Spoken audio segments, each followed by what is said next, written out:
walking these dirty sidewalks of Broadway,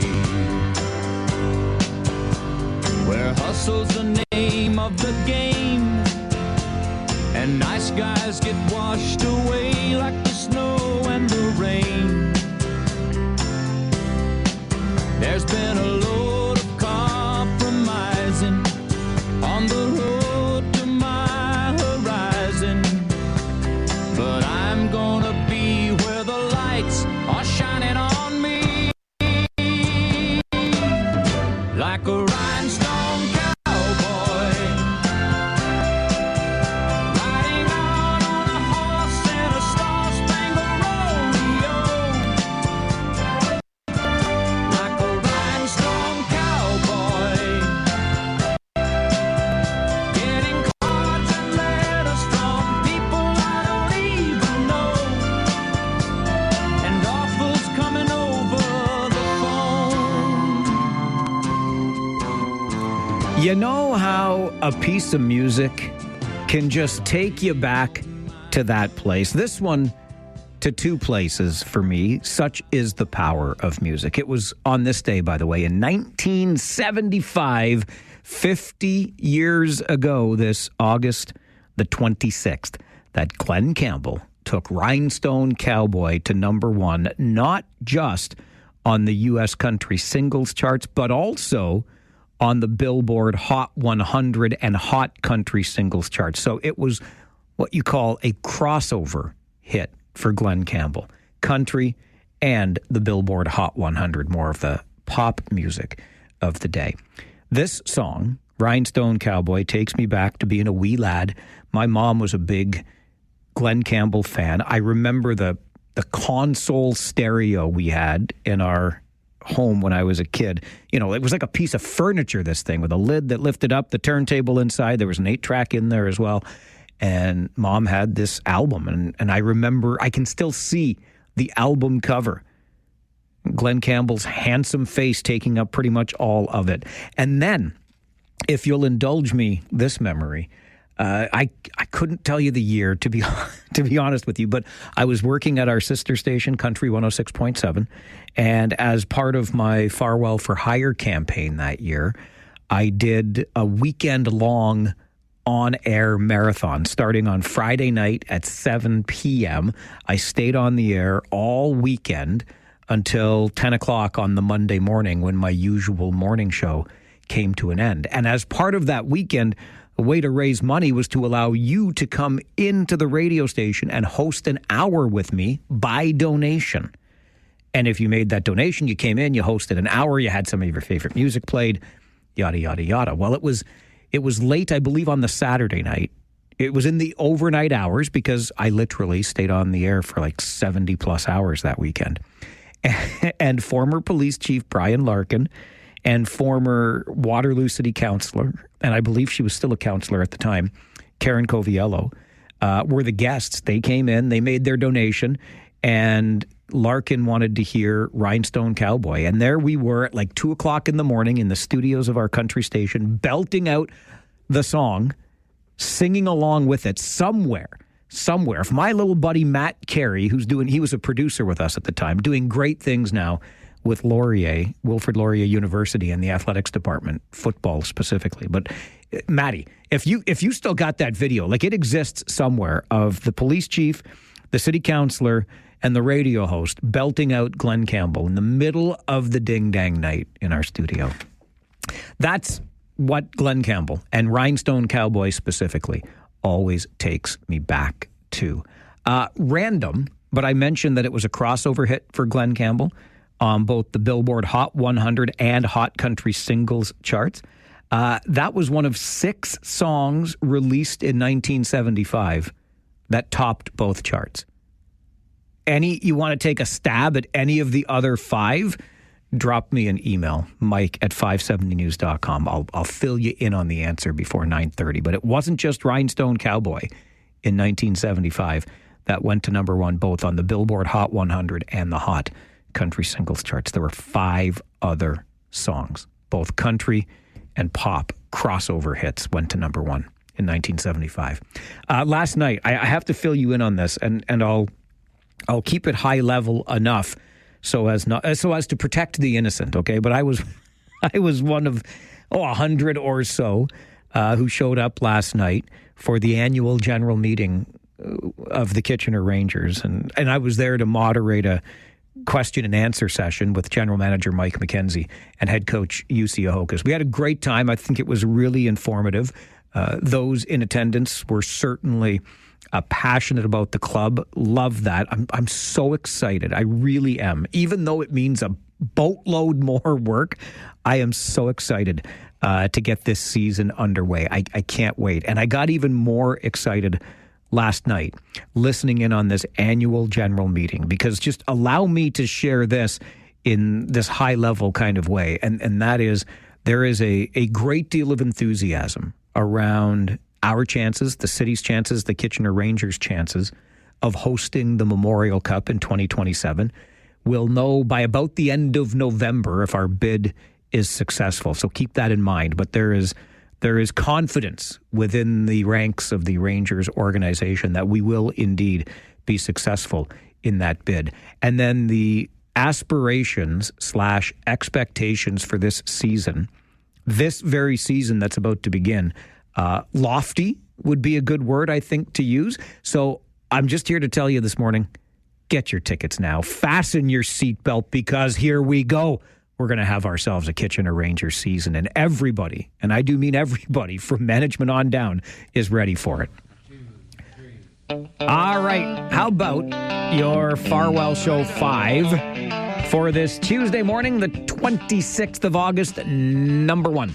Temporary permits for students and workers have dropped dramatically in Waterloo region. New numbers show a 60% decline in temporary worker permits in the region, while permits for foreign students are down 58% year over year. Overall immigration holding steady, down about 8%, continuing population growth that began surging in 2021. Number 2, residents of a nursing home in Cambridge have been relocated to a facility in Kitchener. The move from the Golden Years nursing home on Eagle Street in Cambridge began last week, with most residents relocated to the expanded A.R. Gowdy home in Kitchener. The Golden Years home will close for good at the end of November, having operated since 1963. The aging home lost access to its kitchen for meal prep, and some residents were without hot water.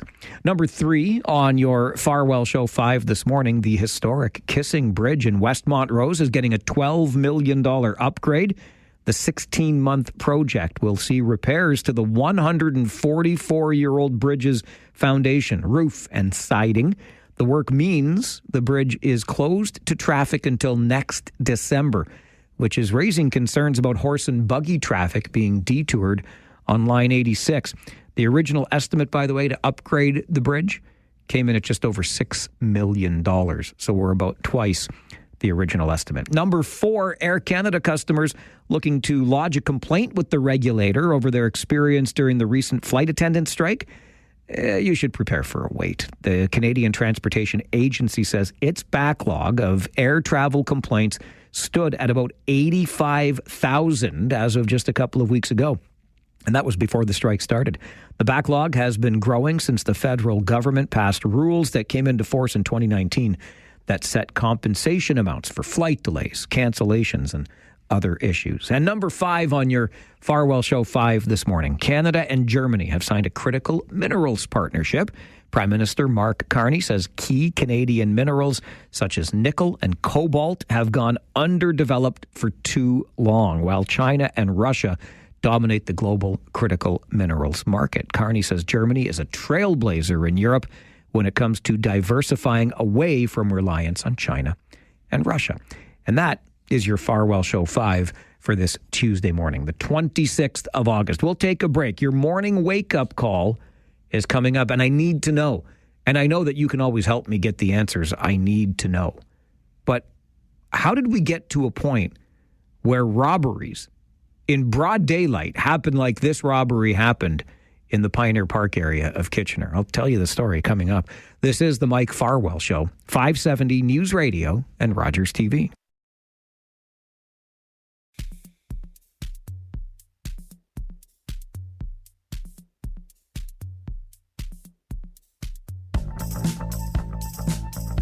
Have you seen the video circulating on social media of the robbery? I mean, I don't even know if I was going to say I don't know if we can call it a robbery, but it indeed was a robbery. 4 thieves filling bags of booze right off the shelves of the LCBO store in Pioneer Park. I'll get to the rest of that story in just a moment. But I started the show today with Rhinestone Cowboy by Glenn Campbell, one of 6 songs back in 1975 that were crossover hits, making it to the top of both the Billboard Hot 100 chart and the Billboard Hot Country Singles chart. And I just thought, for fun, randomly, ask the trivia question. Do you know the other 5? So Rhinestone Cowboy was number 1. And Brian Allison, our good friend and musicologist who joins us on Mondays for This Week in Music History, he sent me an email, mike@570news.com. He knew that one of the other crossover hits was another Somebody Done Somebody Wrong song by B.J. Thomas, also a crossover hit, Billboard Hot 100 and Billboard Hot Country Singles charts back in 1975. So 4 more songs were at number 1 on both charts back in 75. If you've got a guess, drop me an email, mike@570news.com. I will share the answer with you before 9:30 this morning. So back to that video. And what really struck me, I mean, this is not unheard of. In fact, we started hearing about these robberies of LCBO outlets in this province many, many months ago, to the point that up north, where this was happening so much more frequently, they were talking about having people show ID. You basically had to pass through security just to get into the liquor store. And there was a big backlash against that, so it was dropped. And here we are still today. And I think we all understand that, and I don't want to, I'm reluctant to give away, inside secrets here, but I don't think it's a secret at all. Staff are directed at LCBO stores to not engage, not put themselves in harm's way if somebody is inclined to rip them off. So this video, it's just so striking. Right in the face of the cameras, all of these men committing the theft are clearly visible on this camera. People are standing around watching this, and they are filling bags, reusable shopping bags. And one of the bags was like one of those hockey bags that's on wheels, if you've seen the kids or you use one yourself, taking your equipment into and out of an arena now. Just filled to the brim with alcohol right off the shelves of the Pioneer Park LCBO, and then they walk out of the store. Just like that. It's broad daylight. People are standing around watching, and they fill their bags and off they go. And what I can't quite wrap my head around, again, we understand that staff is told not to engage, and it kind of shows you, dare I say, how easy it is. But what I want to know, truly, what I want to understand is how we got to this point where somebody feels emboldened enough to commit a robbery in that way. I know robberies have been happening since time immemorial. I get that. And maybe I'm just old-fashioned, but I thought they happened under cover of darkness. You might break into the store overnight and snatch what you can and then run away under cover of darkness. At what point did we reach the point where you feel bold enough and brazen enough to just walk into a store in the middle of the day when it's full of customers, fill your bags with booze, and walk out again? Absolutely incredible to me. But this is clearly where we're at the LCBO in Pioneer Park right here in Kitchener. Just incredible stuff. And I look forward to the follow-up story that these men have all been arrested, because their faces are clearly visible on the video that's been posted online. Surely they will be arrested and charged. So what was the point of the robbery? Beats the hell out of me. This is the Mike Farwell Show, 570 News Radio and Rogers TV.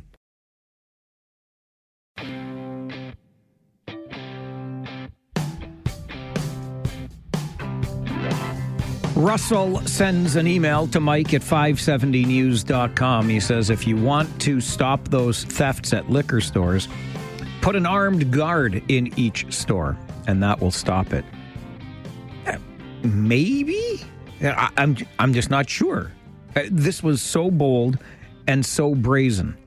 And I guess if you're thinking around, the armed guard would mean that guard would shoot dead somebody stealing the bottles off the shelves. I haven't the foggiest, but I find it rather incredible that anyone would feel so emboldened to walk into a store in broad daylight in full view of customers while cameras are rolling, so they are clearly identifiable, and walking out with bags and bags full of booze.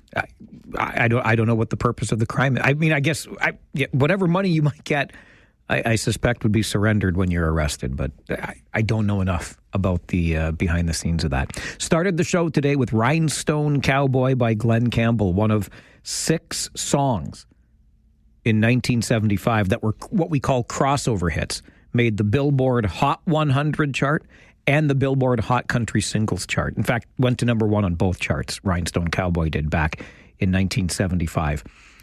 Brian Allison, who hosts This Week in Music History with us each and every Monday on the show, correctly guessed one of the other songs was another Somebody Done Somebody Wrong song by B.J. Thomas. Ron dropped me an email correctly guessing Convoy by C.W. McCall. 3 other songs went to the top of the Billboard Hot 100 and Hot Country Singles charts back in 1975. Before the Next Teardrop Falls by Freddie Fender, Thank God I'm a Country Boy, and I'm Sorry, both by John Denver. So John Denver puts 2 songs on the top of both charts. Glenn Campbell gets his there, Freddie Fender, B.J. Thomas, and C.W. McCall, all with crossover pop and country hits back in 1975. Little bit of fun music trivia for you as we get our time together underway this Tuesday morning. I'm going to get you to the 570 News Center right now for an update, and then let's talk about Canada dropping those counter tariffs. I know you know that they've been dropped, but now what does that mean for you, the consumer? We'll talk about it specifically at the grocery store coming up on the Mike Farwell Show. This is 570 News Radio and Rogers TV. This is where today's topics turn into today's talking points. It's local and it's Democratic radio at its finest. This is the Mike Farwell Show on 570 News Radio. Canada has implemented a series of retaliatory tariffs. Their objectives have been to protect Canadian workers and businesses and to incentivize a negotiated settlement with the United States. Few other countries followed suit.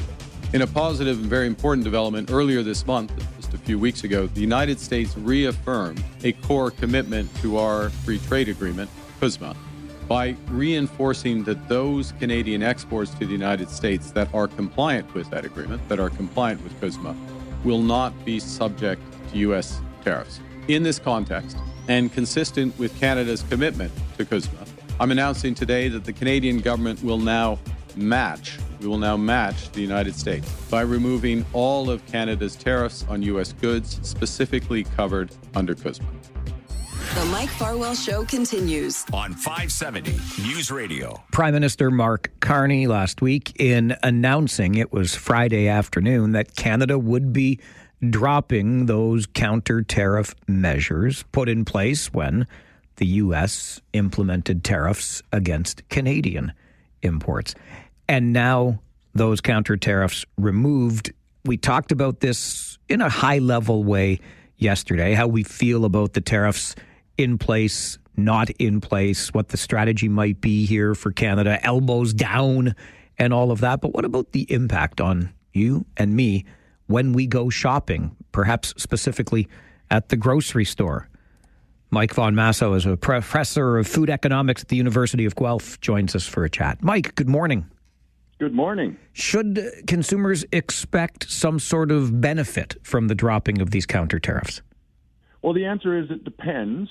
The tariffs were selected quite carefully to minimize the impact on Canadian consumers while putting pressure on American producers. So orange juice, as an example, from the U.S. went up in price, fresh squeezed orange juice, but there were other options available. So if you continued to buy your favorite fresh squeezed orange juice, you'll see that price come down now that tariffs have come off. If you switch to something else to prevent your price from going up, you might stay with what you had, or you might switch back and without having to increase in price. So the trick is that these products are selected within broader categories. So depending on what you buy, some prices will come down. I find it interesting, the idea that your favorite fresh squeezed orange juice that may be coming from Florida may now go down in price, because call me a cynic, but I kind of look at grocery store prices a little bit like gasoline prices. Once they get you accustomed to paying a higher price for something, it's not all that likely to come down. But I suppose the big grocers have been, battling a bit of a PR war lately too, haven't they? Well, I'm a cynic like you, but as economists, we often say that prices are sticky downwards and that they go down slower than they go up.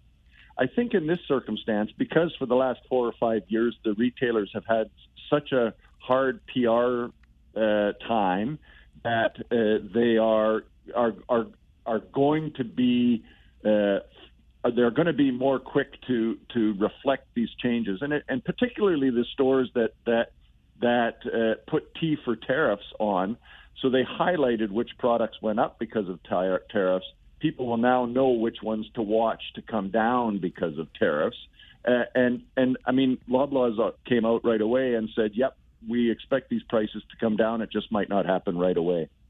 The other interesting aspect to this, Mike, and you alluded to it in your first answer, where we may have found an alternative to our favorite fresh squeezed orange juice or whatever else may have had an increased price due to tariffs. And I wonder about Canadians' habits generally when it comes to shopping Canadian or looking for something more local, and the impact that might have had on the U.S. economy and their imports nonetheless. Well, I think it's pretty clear that imports of things that weren't tariffed have also come down. They might not have come down as much, but they've also come down. So we are buying Canadian, and it's easier at this time of year. The proof will be in the pudding when we get to December, and whether we're still trying to buy broccoli and fresh greens, well, then it's likely to come from the U.S., and we would have to switch to carrots or beets or storable Canadian vegetables or frozen Canadian vegetables. So I expect it to continue. I expect that some people will go back to their favorite American products, but I expect some people will say, no, this is important. We're going to keep doing it. You talk about those prices being sticky downward. So as consumers, I assume we shouldn't expect to see something dramatically different in our next shopping trip or two. This is probably going to take a while. Well, I think it depends on the product. Well, the first thing to remember is they're not coming off till September 1st. And so any product that comes in this week will still be tariffed. I imagine that they're buffering when those orders come in. The more perishable a product is, the less inventory a distributor or a retailer will have. So I expect the price of fresh orange juice to come down quicker than, say, sugar or candy or coffee, which are other tariffed items. Something like pickles will likely be in the middle. So I think it's not days, but it's not months. It's probably a week or two before we start seeing prices come down. Mike, it's always great to get your perspective on the show. Thanks very much for making time for us. Well, thanks for having me. Have a great day. You as well. Bye-bye. Bye-bye. Mike von Massow is a professor of food economics at the University of Guelph. Not days, but not months either, for prices to start creeping downward again on our favorite American products that we used to buy in the grocery store or elsewhere. I think that's one of the underlying parts of this entire story, tariffs, counter-tariffs, etc. And that is the changes to our shopping habits. So I don't know if you're feeling any differently today than you did on Friday when it comes to Prime Minister Carney's decision to drop those counter tariffs. As I said right from Friday, and I maintain today, strategically, I think this was the right move because we are entering into a period of more intense negotiations or renegotiations of CUSMA, the Canada-US-Mexico agreement. And I think if we want to enter those renegotiations on stable ground, in a good place, as somebody who appears to be a good partner, having these counter tariffs dropped makes a whole heck of a lot of sense because the counter tariffs that we are dropping are or had been applied to, or I guess are until September the 1st, applied to products that are covered by the existing CUSMA deal with the United States and Mexico. So we ought not be tariffing those anyway. Strategically, I think we're playing the long game here. But I wonder, with this underlying theme here, if your shopping habits have changed in any way over these last number of months as this trade war, as I'm hearing it described now, has been playing out. Because I think that's had a greater impact on the United States than perhaps President Donald Trump first realized. Then again, maybe we haven't changed our habits at all. But I get the sense that there's been a distinct effort made to procure more local, more Canadian. Have your shopping habits changed? Will they change back now that some of these products will again come down in price because the tariffs have been removed? 519-570-2545, star 570, and 1-800-570-5715. This is the Mike Farwell Show on 570 News Radio and Rogers TV. As economists, we often say that prices are sticky downwards and that they go down slower than they go up. I think in this circumstance, because for the last 4 or 5 years, the retailers have had such a hard PR time that they're going to be more quick to reflect these changes. Mike Von Massow is a professor of food economics at the University of Guelph. Joins us this morning to talk about Canada dropping its counter tariffs against the United States and bringing it down to our pocketbooks, what it means for you and me, the consumers. And sticky downwards, it's not going to happen overnight. Remember, the counter tariffs only get lifted effective September the 1st, which is next Monday. And it won't take months, Professor Von Massow says, but it won't just be days. So let's look for weeks-ish until perhaps that favorite American product you used to buy that went up in price comes back down to where it had been pre-tariff war. 519-570-2545, star 570, 1-800-570-5715. One of the underlying themes here is how our shopping habits may have changed since all of this nonsense began. Let's go to the phones, hear from you. Scott, good morning. Good morning, Mike. So all the heavy lifting has been done by Canadians with respect to the tariffs and us fighting against the U.S. Let's not forget what the main reason was behind this. It's not just the tariffs. It's his threats to Canada. Okay? The 51st state threats you're talking about. That's what I'm talking about. Yeah. That should never be forgotten and never be forgiven. I don't care what anybody says. That this is a bigger problem than the tariffs. If they put the tariffs in and he wouldn't have said boo about it, nobody would have they would have flinched a little bit and probably done a little bit more Canadian shopping, but not like this. So now we've done the heavy lifting. We've done and opened up we've opened up a ton of the provincial, or are opening up a ton of the provincial trade barriers. Let's continue. Just because the tariffs are off doesn't mean you have to still buy it. So you're sticking with the shop local, buy Canadian idea. Yeah. And I'm not traveling there. I'm not it's a minefield right now, and I want no part of it, especially with that orange genie that you can't put back in the bottle. I'm so tired of this guy. All right, Scott. Appreciate your perspective on the show. Thanks for making the call and weighing in. I like the passion behind the points that you're making. And two things strike me. I'll come back to tourism in just a second, but I'm so sick and tired of this guy. I can't wait to get rid of this guy. It's been about 8 months. 8 months. And listen, I don't think anybody should sleep on the idea that President Trump will find a way to get yet another term, a third term in the Oval Office. It's been talked about, and where there's smoke, there's fire. But nonetheless, it's very early in the mandate, to say the very least. Tourism is an interesting point that Scott brings up, and I think it's another one of those economic pressures that is being applied to the United States, and it's one that is absolutely felt. I remember a media conference, oh my goodness, earlier this summer would make sense given the tourist season, but it was the governor of Maine or New Hampshire in New Brunswick essentially appealing to Atlantic Canadians to come back down to whatever it was, Maine, New Hampshire. We're open for business. We like you. Don't let, but there was a direct appeal on this side of the border from that side of the border. And I don't think there's any question that border states particularly are feeling the loss of Canadian tourist traffic. It's such an interesting time. And Scott does get to the heart of it, right? When there is the threat of annexation that started all of this, that is a very difficult suggestion to forgive and forget.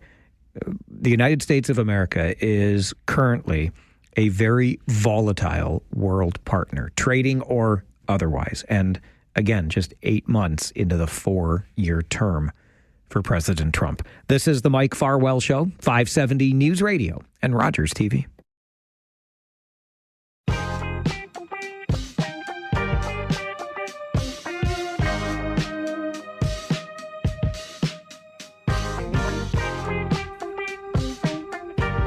Every day should have a Good Samaritan story.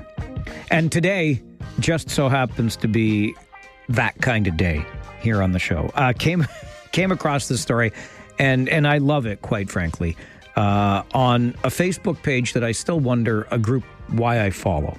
Well, I think I follow it because it's one of the best soap operas out there. And when it's doing its job well, it gives you all kinds of great recommendations for restaurants. But the Food in the Waterloo region Facebook group shared the story of a fire that was deliberately set at a restaurant in Kitchener out in the Sports World area. And good gracious me, I realize this post doesn't have the name of the restaurant, and I should recognize it. But nonetheless, the owner, because it was a passerby at like 6 o'clock on Sunday morning, a passerby saw the alleged arsonist kind of at work and made the call to 911 and ultimately saved the restaurant from further damage. There was a little bit of damage to the patio and the exterior of the building, but generally the restaurant survived unscathed. In fact, the alleged arsonist may have burned himself a little bit in the effort to set fire to the building. It's the Biryani Barrel on King Street East in Kitchener. I apologize if I'm mispronouncing that. Anyway, the Good Samaritan part of the story is obviously the person who just happened to be out around 6 o'clock on Sunday morning makes the call to 911. But the owner is so thankful for the Good Samaritan's efforts to prevent further damage that he would like to find the person who called in the fire to 911 and just wants to give them a dinner on the house. So the owner of the Biryani Barrel does not yet know who the Good Samaritan was, but would love to find him. And I know that if anybody is going to find the Good Samaritan, it's you. So please point the owners of the Biryani Barrel to the Good Samaritan, or maybe you were that Good Samaritan, because we know Members of Farwell's force, right, are a force for good and a force for change and a force to be reckoned with. So you may have been that force for good yourself. And get in touch with the owner of the restaurant because he just wants to buy you dinner. You get a dinner on the house for your efforts to save that restaurant from further damage in that fire on Sunday. Good for you, the still mysterious Good Samaritan. Would love it if our show could play a little role in tracking that Good Samaritan down and getting them that free meal, or her, that they so richly deserve after making that call to 911 on Sunday. All right, I've got to get you to the 570 News Center for an update. Then let's talk about childcare, specifically childcare deserts. What is a childcare desert? How did we get into one? And how do we get out of it? That conversation coming up on the Mike Farwell Show. This is 570 News Radio and Roger.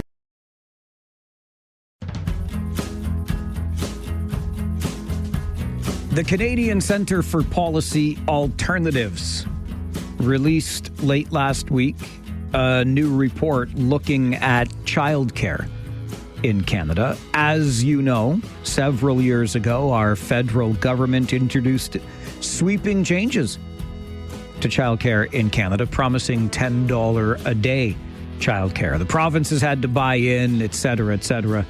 And here we are today. According to that report from the Canadian Centre for Policy Alternatives, Kitchener is a city in Canada that remains all these years later in a so-called childcare desert. Molly McCracken is a director with the Canadian Centre for Policy Alternatives and joins us to talk about it. Molly, good morning. Good morning. What is a childcare desert? A childcare desert is where there's not enough spaces for the number of children, and we count that as there's less than 3 spaces per 10 children. And in Kitchener, that's 75% of children live in a childcare desert. So 75% of children in the city of Kitchener are living in an area where there are fewer than 3 spaces per how many children? Per 10? 10, yes. Okay. So how do we end up in a childcare desert even after this promised overhaul, $10 a day childcare, et cetera? Are we just not creating enough spaces? Yeah, that's it. The $10 a day plan to create a universal childcare system across Canada is a very ambitious plan that the deal was signed 4 years ago between the province of Ontario and the federal government. And, that was after a long time of parents and childcare sector leaders saying, we need this system, employers as well. Ontario has built about 50,000 spaces in the past 4 years, so progress has been made. There's still 25,000 spaces to go in the province before reaching the target, which is 5.9 spaces per 10 children in Ontario. That's the target written into the agreement. But still, even at 5.9 spaces per 10 children, at the end of the day, if you're a parent who needs to go back to work after maternity or paternity leave, you need to find a space close to home. And that's really how we should be measuring this. So we're tracking the progress of the creation of these spaces over time. I can't help but think, Molly, we end up with a bit of a catch-22 here because as we meet that target of $10 per day childcare, we would increase the demand for it perhaps as well, thus increasing the need for spaces. Yes, that is a factor, of course. If childcare, when it was very expensive, which it was particularly in larger cities like Toronto, parents really had to make tough decisions in terms of trade-offs of if they could afford it to go back to work. With $10 a day, that's much more affordable, and it's also subsidized for lower-income families. However, that has driven up demand for these spaces. But childcare is good for the economy. If parents are able to go back to work, then they are going to be paying taxes, which actually pay for the childcare service, and the money that they earn, recycles back into the economy and everything else. So it is a benefit to create these childcare spaces so that every parent who needs one can get a childcare space. Plus, there's huge benefits to child development when there's quality childcare it's a good stimulating environment. It gets them ready to go to school. What is the impact, Molly, of a city like Kitchener being in a childcare desert? What are the implications of that? Well, the implications are that you're short 4,600 childcare spaces. So those are the ones that need to get created. And mainly, I should mention, the expansion of the childcare spaces has been in the for-profit sector. And we've got evidence that the not-for-profit sector is where we really need to be focusing to create these, spaces Kitchener needs, this 4,600 more spaces. Because in the not-for-profit sector, all this public money, because it's federal and provincial money going into subsidized childcare now, is going to run the center and pay the staff good wages. If there's a profit taken off of that, then it affects the quality of the childcare.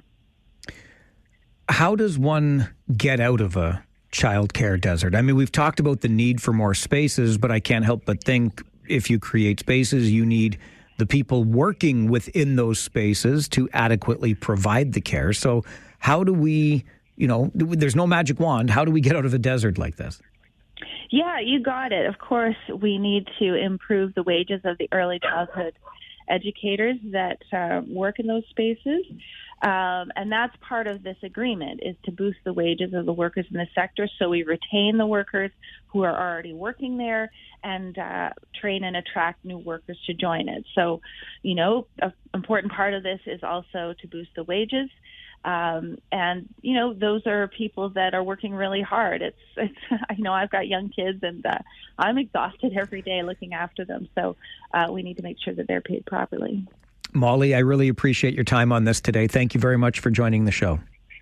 Thanks for having me. Molly McCracken is a director with the Canadian Centre for Policy Alternatives. Its new report came out last Thursday looking at childcare in this country, found that Kitchener is in a so-called childcare desert. 75% of kids in the city of Kitchener live in an area where there are fewer than 3 childcare spaces for every 10 kids. Cambridge and Waterloo doing a little bit better, according to the work, but still not at the levels that the federal targets promise. About 50% of kids in Waterloo are in deserts and 38% of kids in Cambridge. Again, the number in Kitchener, 75% of kids living in a childcare desert. And that leaves Kitchener in rather dubious company. Only Oshawa and Fort McMurray, Alberta, have similar numbers of children living in childcare deserts. So Kitchener, one of the 3 largest deserts, I guess you could say, in all of Canada when it comes to childcare spaces. How did you do it? If you've already gone through the sourcing of childcare so that you could continue in the workforce, or how are you managing it today? Because I loved this idea of affordable $10 a day childcare, but clearly it has not yet come to fruition. And we remember the days of those escalating childcare costs where basically the second income that the family was still earning could essentially just meet the childcare costs. It's a real tricky proposition, to say the least. How did you do it, or how are you doing it today? Maybe you're stuck in one of those deserts. Would love to hear your story about the challenge of finding that childcare space.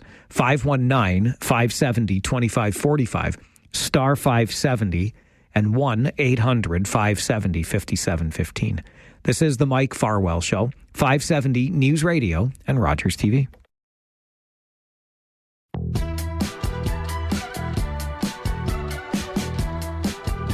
Did you see the story the other day? It came on the television news from London about these young men engaging in incredibly high-risk behavior around a moving train. And quite frankly, I could not believe what I saw on this video as the story was told, starting with just the young men who hopped onto the back of the moving train, and then as it continued through the crossing, hopped off and tried to maintain their footing because the train's moving, and even if it appears to be moving slow, that momentum when you jump off, the one fella almost slipped and fell, and goodness knows the outcome of that had he slipped and fallen under, of course, the wheels of the train as it continued through this crossing. But just incredibly reckless and dangerous behavior that a passerby happened to see, captured on his cell phone, called out to the young guys, hey, do you want to lose a leg or something? And they just waved like this was, just something you do for thrills. When I was a kid, just speaking of the thrills that you would get from trains or being around the train tracks, and I still look back on this, and I frankly can't believe it was a thing, but different times. I was born in 1971. This would have been the mid-'70s because we were still living in the first house that we were in before our family got so big. We moved to a larger home. But we were in the Mount Hope Bright-Up neighborhood, and there was a set of train tracks not far from the house, and we would hang out down there all the time. But our thrill was leaving coins on the tracks and coming back the next day to find them flattened. So this story shows these young men jumping onto and then off of a moving train and goes on to document myriad other unsafe train crossings by pedestrians, including one, a mother and child crossing in between train cars when it was stopped at a crossing.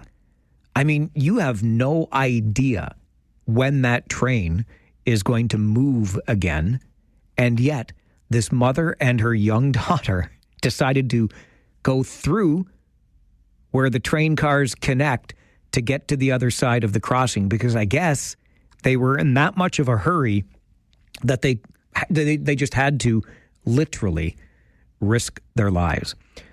One of the gentlemen quoted in the story with an organization called Operation Lifesaver says, we're seeing more and more incidents across the country of what's called train surfing, what these young men in the London area were doing. And their goal at Operation Lifesaver is to save every life, is to prevent any injury or death around trains.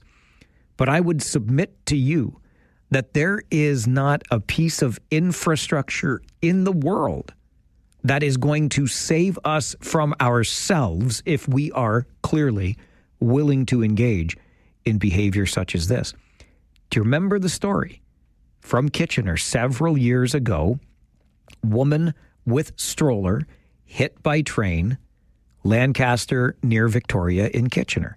And what we learned later, in the moment, I was gobsmacked at how could this possibly have happened? Where were the safety measures that failed us? Well, turns out it wasn't a failure of safety measures. It was an attempt to beat the train, get around the train, whatever the case may be. And I remember talking to rail experts when that story came out in our community. And they talked about the various things that they do, including putting that, I forget the name of it, but it's like a copper plate, a concrete. There's a plate with like it's ridged pavement, whatever you want to call it, that's meant to, if you're just absent-mindedly walking along, looking at your phone, you'll feel with your feet that the ground below you has changed, right? The surface has changed, which is meant to draw your attention to going across a street, entering a rail crossing, whatever, just in case there's something coming that you weren't paying attention to. But there's all manner of signage, the change to the surface on the ground to draw your attention to it. And we continually ignore these things. So I don't know how, as noble as the pursuit is by Operation Lifesaver, our goal is 0 lives lost. Well, good luck if this is the behavior we engage in. And if I may be so bold as to suggest to you, I will bring this back to something I mentioned on the show last week about our Vision Zero efforts on roads in this community and so many other communities. I get it, and it's noble. And believe you me, I'm not in any way trying to say that one life matters less than another. I don't want to be accused of being that guy. Well, you don't care about the safety of people or their lives. We have to save every life. If our efforts save just one life, it was worth it. But these lives almost refuse to be saved. At some point, this train surfing will go sideways, and no amount of infrastructure you put in place will ever save that person. So sadly, the law of averages just tells us that the more people that are around, the more of these incredibly dangerous and risky behaviors are going to occur. So you can post as many signs as you want. You can change the surface of the road or the sidewalk as much as you want. You can put in a bike lane, a protected bike lane. You can lower a speed limit. You can put in a speed camera. And there absolutely, positively will still be people that engage in jackwagonry that get themselves in all kinds of trouble, maybe even get themselves dead. And I just wonder if it gives us any pause at all about the efforts that we put in, the money that we spend on those efforts to protect people that just refuse to protect themselves. It was an absolutely incredible story of just the riskiest behavior you could possibly imagine. And there's not a tinker's darn thing you can do about it. This is the Mike Farwell Show, 570 News Radio and Rogers TV.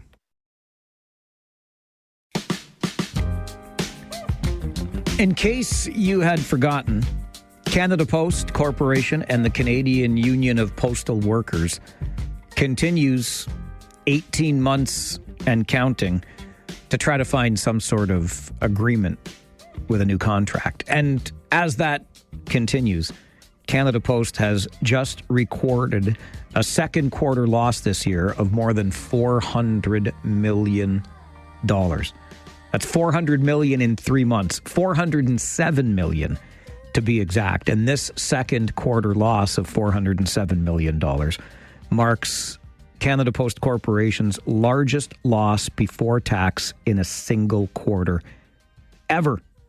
Profitability has deteriorated by more than $450 million because in the same period a year earlier, Canada Post showed a before-tax profit of $46 million. So a 3-month second quarter loss this year of more than $400 million for Canada Post as efforts continue to reach a negotiated settlement with the Canadian Union of Postal Workers. All right, we're coming up on 10:30 and your update in the 570 News Center. You might remember during Farwell for Hire this year, in an effort to increase the size of our 50-50 jackpot, I did some really dumb stuff. Let's just call it what it is, okay? Like I wore the ugliest hockey jersey I've ever worn in my life, and I also ate one of the hottest chicken wings ever cooked by our good friends at Morty's Pub in Uptown, or in, I guess it's close enough to Uptown, but you know Morty's. Everybody knows Morty's. Anyway, I'm done with my hot sauce eating days because I am a big baby. I can't handle the heat. However, some of my coworkers insist they can. And there is a local hot sauce company, Ginger Goat, that's getting ready for another Goat Fest. And some of my coworkers said, oh yeah, we'll be victims. I mean, we would love to eat some hot sauce. So we're going to put them to the test and talk about Goat Fest coming up on the Mike Farwell Show. Stay with us, 570 News Radio and Rogers TV.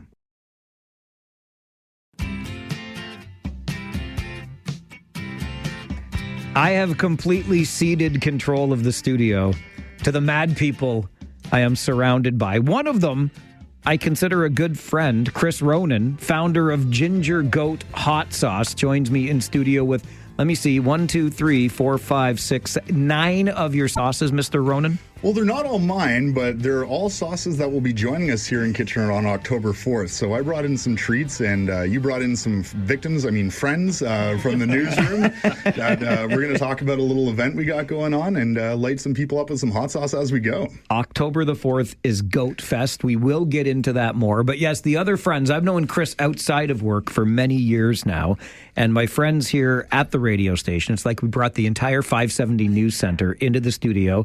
Justin Kohler, Luke Schultz, Josh Piercy, Christine Clark, all here to try out these hot sauces that Chris has brought in with them. The guinea pigs. The guinea pigs, indeed. Christine, let me start with you because I remembered when Chris said he was coming in today and we're going to talk about Goat Fest, which is the big hot sauce and craft beer festival. It's going to be great. But I remembered in years past, you have participated in this. Where does your love for hot sauce come from? It's very satisfying to grow hot peppers. You grow them and they grow without much care. I mean, obviously you could put a lot of care into it, but it really became a hobby for my husband and I. And then we just started making our own sauces a little bit, dipping into making salsas. And it just became really fun to explore new flavors with this crazy hot pepper. You're like, what else can I mix with it? Can I put pineapple with it? Can I put mango with it? Actually, Chris inspired me to do the pineapple from one of his sauces. And it's just a fun hobby. What is fun about sweating while you eat? I don't understand this. Oh, you get used to it, and then you watch somebody else sweat while they eat it. All right. Yeah. Josh Piercy, what's your origin story? I was told that these weren't going to be spicy. Perfect. So Chris, we're going to start with Piercy. Yeah. Luke, I know that you've participated in this stuff before too. Well, not really. I mean, I'm seeing some of the sauces here, and I've had them. But as they started to come out, I realized that I may have bitten off more than I can chew.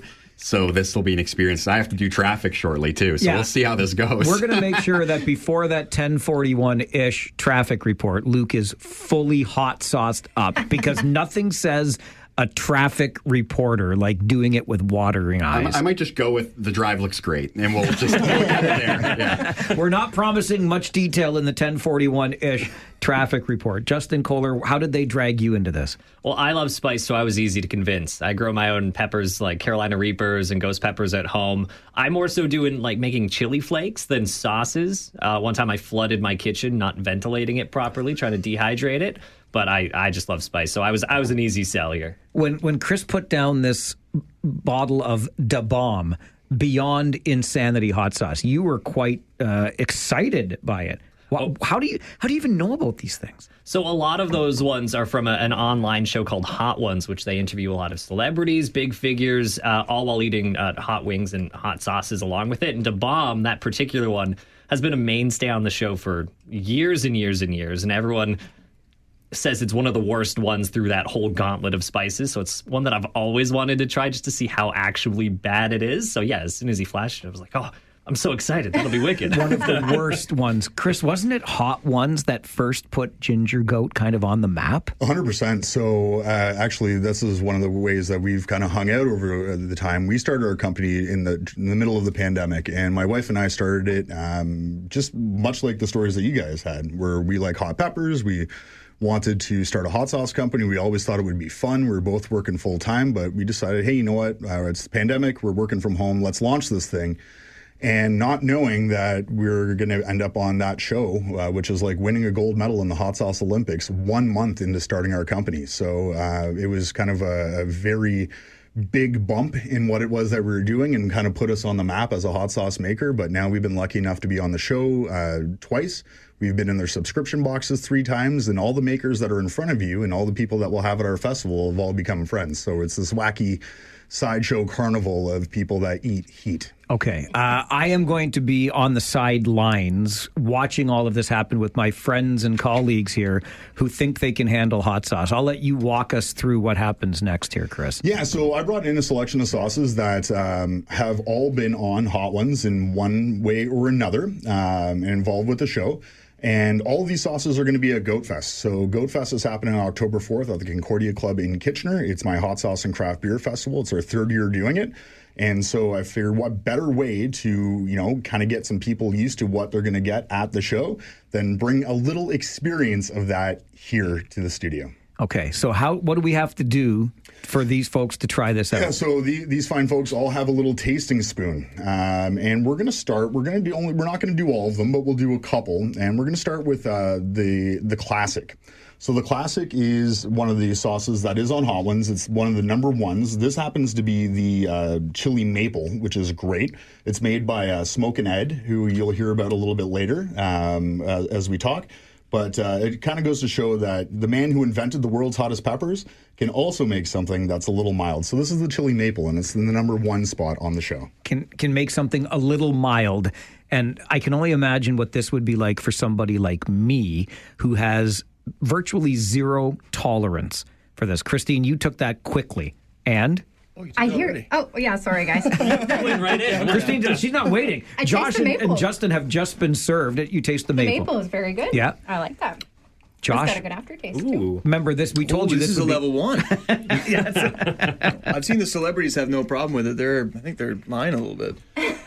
Justin, It's tasty. It's a good a little bit of kick to it. It's nice. Yeah, I like the ones where you can taste the actual peppers as opposed to ones that just devastate your mouth with spice. So it got a really good flavor to it, I find. What I love about this, Chris, is that these fine folks have been up all day. Like they get up around 3 o'clock in the morning to get the news on the air starting at 5. And so this is like dinner time for them. And we're basically feeding them spoonfuls of hot sauce. Fantastic. And I mean, they'll get a little endorphin rush as we go too, so it'll make the rest of the day go by a little bit quicker for you. All right, what's the next one you have on tap? So the here? next one, we're going to go to a sauce out of Hamilton from our friends Dawson's. Dawson's is one of our favorite sauces. They've been on Hot Ones multiple times. This is an apple caraway. So again, everything that I'm going to be giving you today, with the exception of one, has a lot of flavor and a lot of different things. And that's one of the misconceptions about hot sauce is, you know, everyone's had one of those sauces that someone pulled out at a party and said, I will never eat ghost pepper again after that experience. But you can play with different peppers and different palates. And once you get past the fact that they're blindingly hot, each pepper has a unique flavor experience. So this is the apple caraway, which I believe has some habaneros in there. Yeah, okay, because that sounds safe. So Christine Clark, Josh Piercy, Justin Cole are going to try habanero peppers on this one.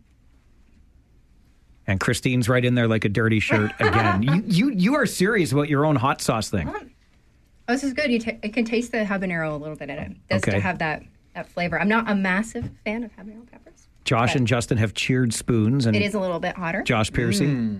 Delicious. It's got a little texture to it as well.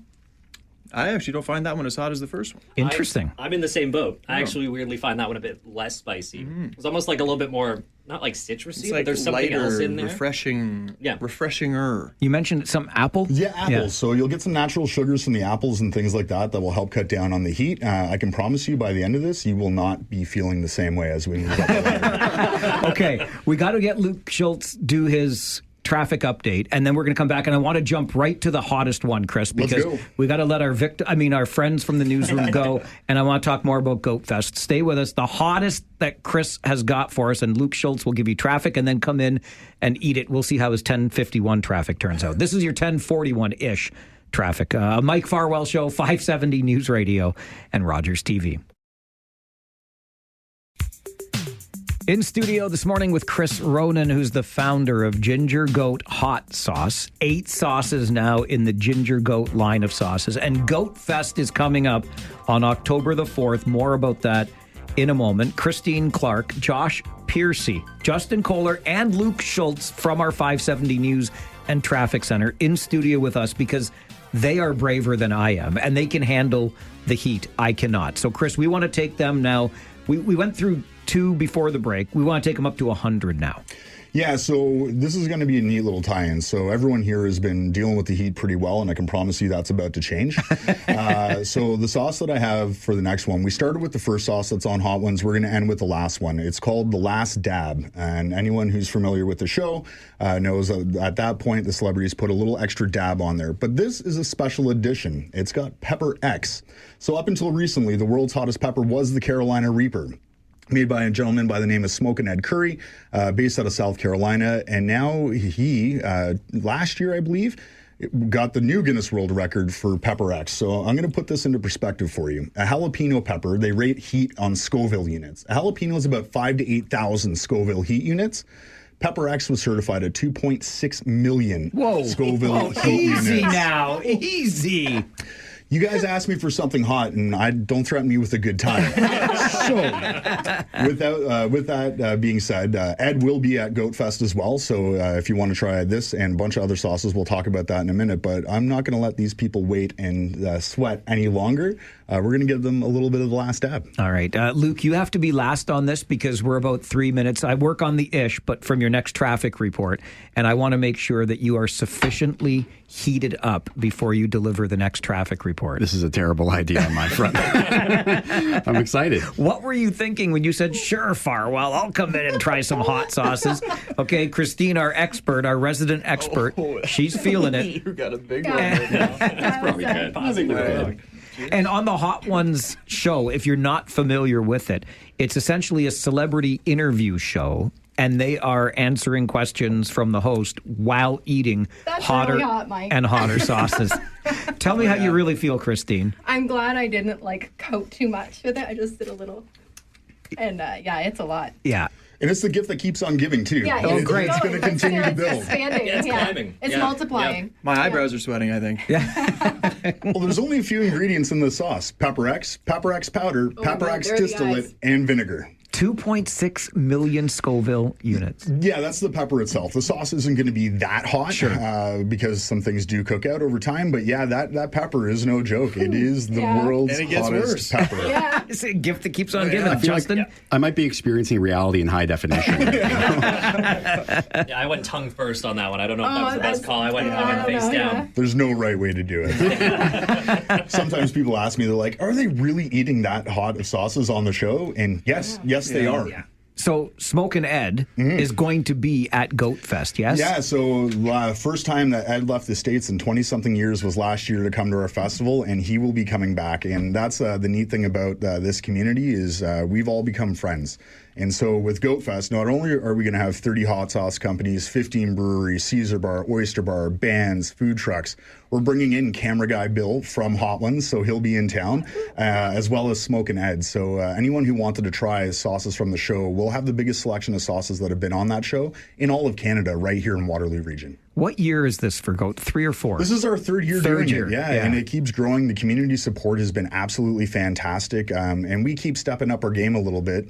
So this year, for a headliner, we're dividing the show into 2 sessions.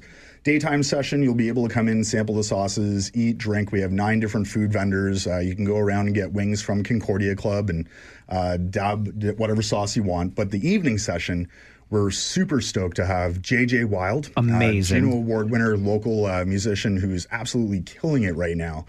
She'll be headlining the festival, and then opening for her, we have a group called Eddie and the Dirty Boys. They're kind of a side project, but the group consists of 3 members from the band The Glorious Sons and one of the guys from Boston, Levi. So we've really stepped it up with the entertainment this year. Christine, I see that you have your mug with you. Your mug you carry. Is it water or milk? Lemon water. Lemon water. Remember, Chris suggesting citrus helps. Okay. So that's what I remembered for this time. Smart. It'll help a little bit better than milk. Milk will upset your stomach, but sugar and acid will help break down the oil, which is making you feel those things that you're feeling and making your eyes all puffy and kind of glowing right now, which I'm looking down and seeing. We're just very sad. But acid and sugar helps a little bit. I've learned so much about my coworkers today, and you are all brave individuals, not just for trying the sauces, but for putting yourselves on television, sweating with your eyes glazing just a little bit from that hot sauce. Well done, Justin, Josh, Christine. Thank you all. Chris, Goat Fest, October the 4th. Tickets are on sale now, yes? Tickets are on sale now at goatfest.ca. Early bird tickets are up, so prices will be going up in early September.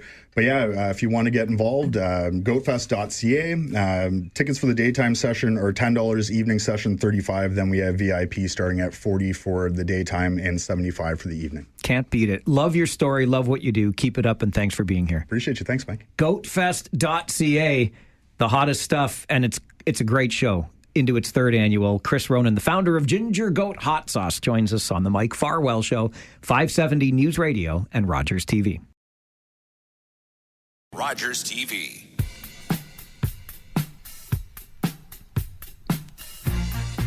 Russell sends me an email to Mike at 570news.com. Under the subject line, hot sauce. Some people are into the heat, but I'm more into the flavor. My daughter bought me a mini bottle collection of about 25 hot sauces. I enjoyed some more than others, and that's what you're going to find at Goat Fest, which is just under 40 days away now. Mark it down, October the 4th at Concordia Club, the 3rd annual Goat Fest. J.J. Wild will headline, local rocker Juno Award winner.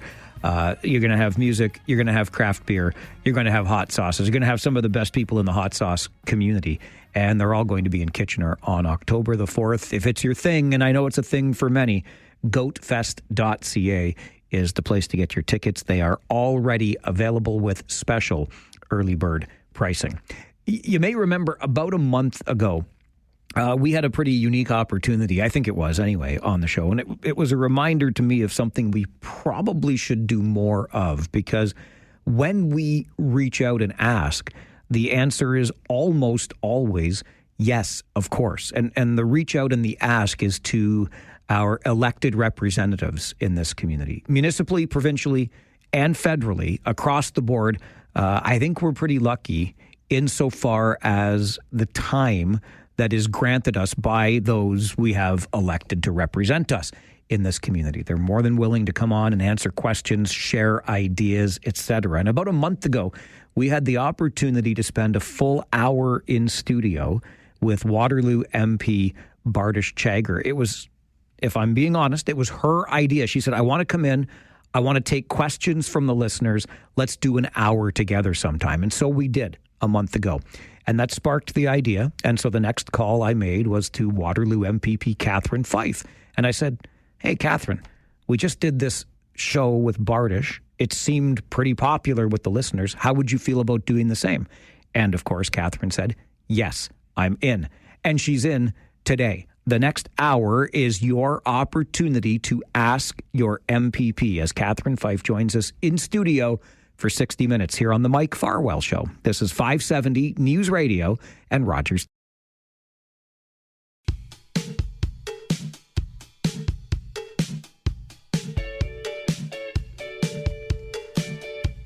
Sitting across from me in studio is Waterloo MPP Catherine Fife, and she will stay in studio with us until noon, answering your questions about provincial politics, about her role as a representative in our community. And Catherine, I'm not sure if you knew, but this is going to be the Hot Ones version of Ask Your MPP, because the hot sauce is just left, but there might be still some in the kitchen. Yeah, I want some of that. Thank you very much for making time in your schedule to do this with us. It's my pleasure. It's a good opportunity for me to connect. And having survived that winter election, it's been a little while since I've been on the door. So this is really good for everybody, I think. It worked out really well when we had Waterloo MP Bardish Chagger on a month ago, and I was glad that you were, and I knew you would be, quite frankly, willing to do this for our listeners this month and spend the hour. And you talk about, or I mentioned the time in your schedule.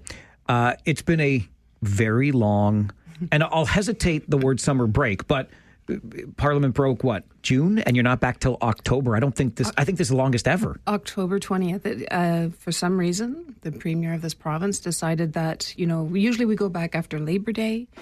So he extended this summer time in our constituency until October 20th. And then we'll go right into the fall economic statement. So we are missing those 5 or 6 weeks, Mike. And actually, that's really important time for the opposition, because that is our opportunity to hold the government to account for policies, for announcements they've been making, and to ensure that people's voices, quite honestly, are reflected in the work that we're doing at Queen's Park. And that's one of the reasons that, I like to stay connected to community, because I like to bring those voices to Queen's Park, especially during this really challenging time for the province and the country. I said I'm always hesitant to use the word break, because while you're not sitting at Queen's Park, we know, and we talk about it a lot on the show, that our representatives are busy. How does one fill their summer months as an MPP? So I think if you're an active MPP and you're still in that process of learning, you use this time to connect with either agencies, with organizations. For instance, yesterday I traveled to Oakville and I toured the Nuclear Waste Management Organization and learned more about, what they are working on around storage of nuclear waste. This will be energy, of course, energy sovereignty and energy security is a big issue with Donald Trump and the tariffs, and with our economy trying to become trying to strengthen the economy and become more resilient as economy. So energy is part of that pipeline. And so, I was down there for the whole day and learned a lot. And I think that is the responsibility that we have as MPPs, is that, we could sit in our own knowledge of our little issues, but the challenge is if you want to be effective and you want to influence policy, then you have to get out of the office, get into community and make connections and build some relationships with stakeholders across Ontario. Catherine Fife, MPP for Waterloo, in studio with us. It is a 60-minute opportunity to ask your MPP. And Marino is on the phone with us already this morning. Good morning, Marino. Good morning. How are you guys? Oh, good. Thanks, Marino. Hey, Catherine. We actually crossed paths years ago when you were a trustee. I'm the chair of the Wellington Catholic District School Board. And just curious to hear your views on the recent minister comments about eliminating school board trustees. Thank you very much for the question, and good to hear from you, Marino. And we served as trustees. I served as a trustee in this community for almost 10 years, and I was also president of the Ontario Public School Boards Association. So, education pulled me into politics. If we get education right, a lot of other things fall into place. And I think that what Minister Calandra has put out there really doesn't add to strengthening public education. Local voices in community matter, especially when you're a parent and you have an issue with the school board or your school. School board trustees are natural advocates in that regard.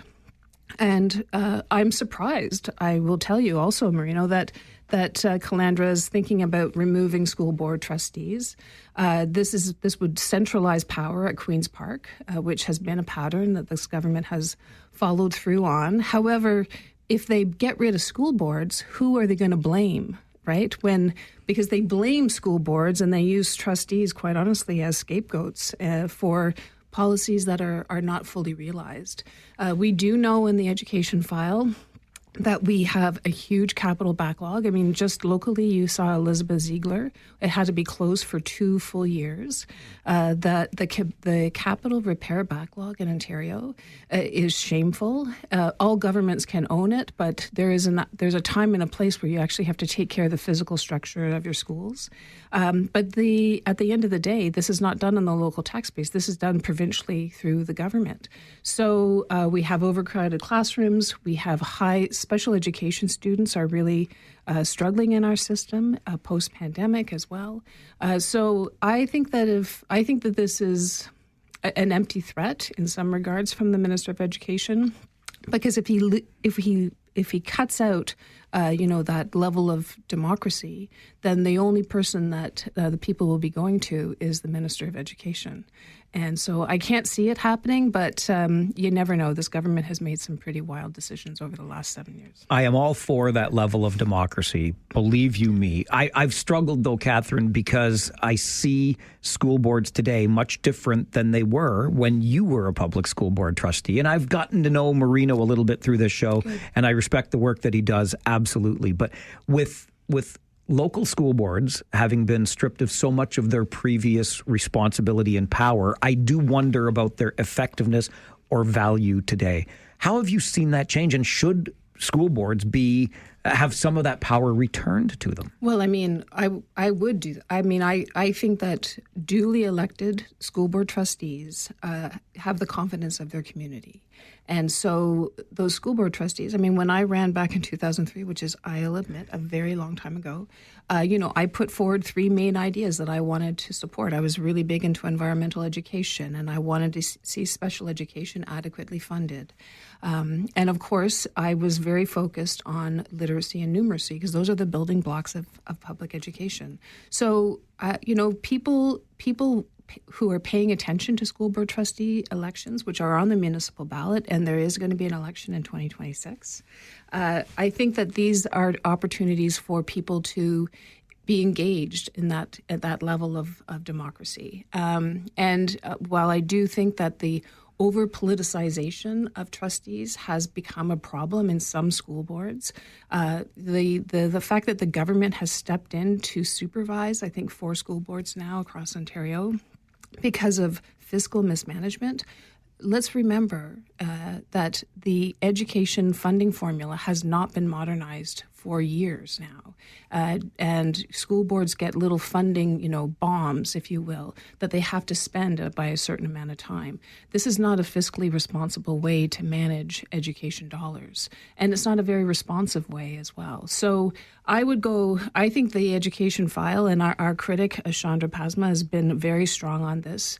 When the government made student well-being a legislated responsibility for school boards, this changed the entire nature of how, I think school board trustees saw their job. And we do need to be sure that our learning environments are positive and inclusive and healthy, speaking of air quality, and that that entire mandate for school board trustees has evolved in a way that has been just responding to the provincial government's, flavor of the day. I think the Ontario Public School Boards Association has really tried to ground the trustees' work in the goals of public education, right? Which is public education is the great equalizer, and we need people defending it. And as a former school board trustee, I'd say that if you get education right, a lot of other things fall into place. She is a former school board trustee, now our MPP for Waterloo. Catherine Fife in studio with us. Ask Your MPP here on the Mike Farwell Show, and we'll get right back to your questions after this on 570 News Radio and Rogers TV.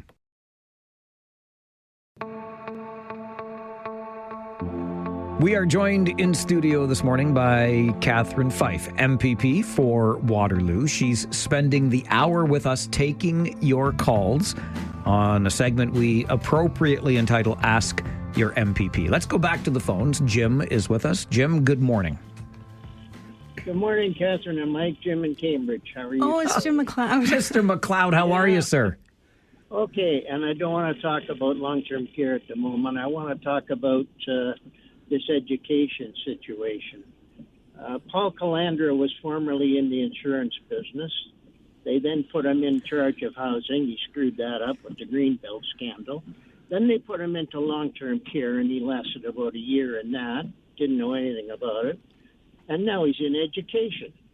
What the heck does he know about education? I put that in a comment that I had made in LinkedIn, and I think a few people had responded, but it's a mystery to me how some of these people get picked to do jobs that they know nothing about.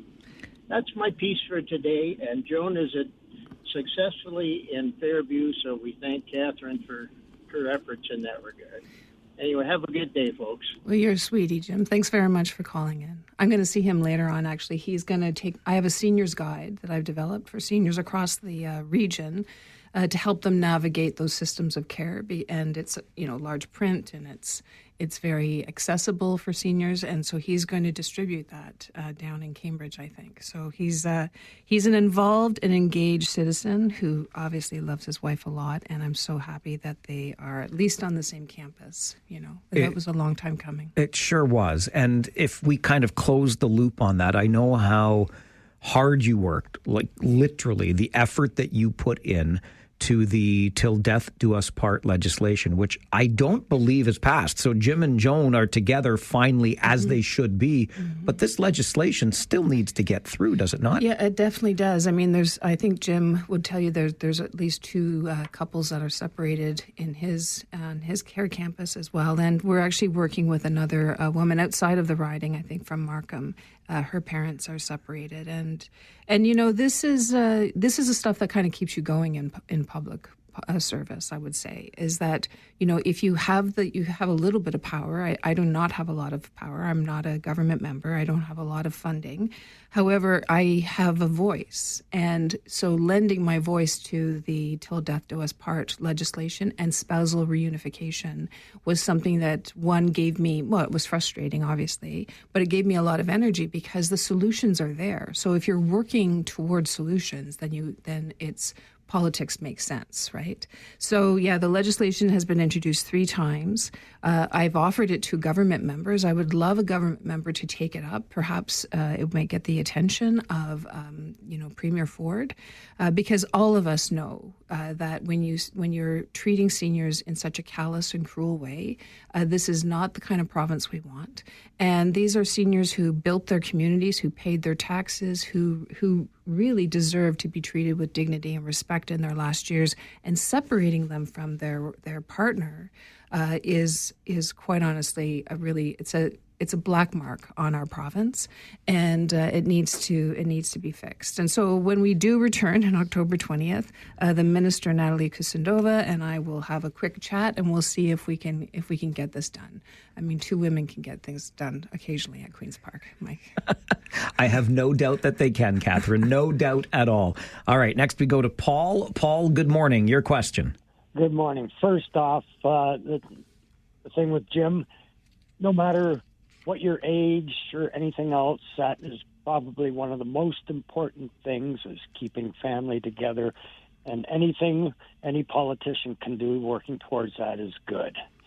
Now, my comments, everybody has different priorities. Young people are looking at housing and job. Middle age with kids are looking at education. Us old guys are looking at health care and whatnot. But one of the other things that I think that everybody can agree on is we need to do something about public safety and security.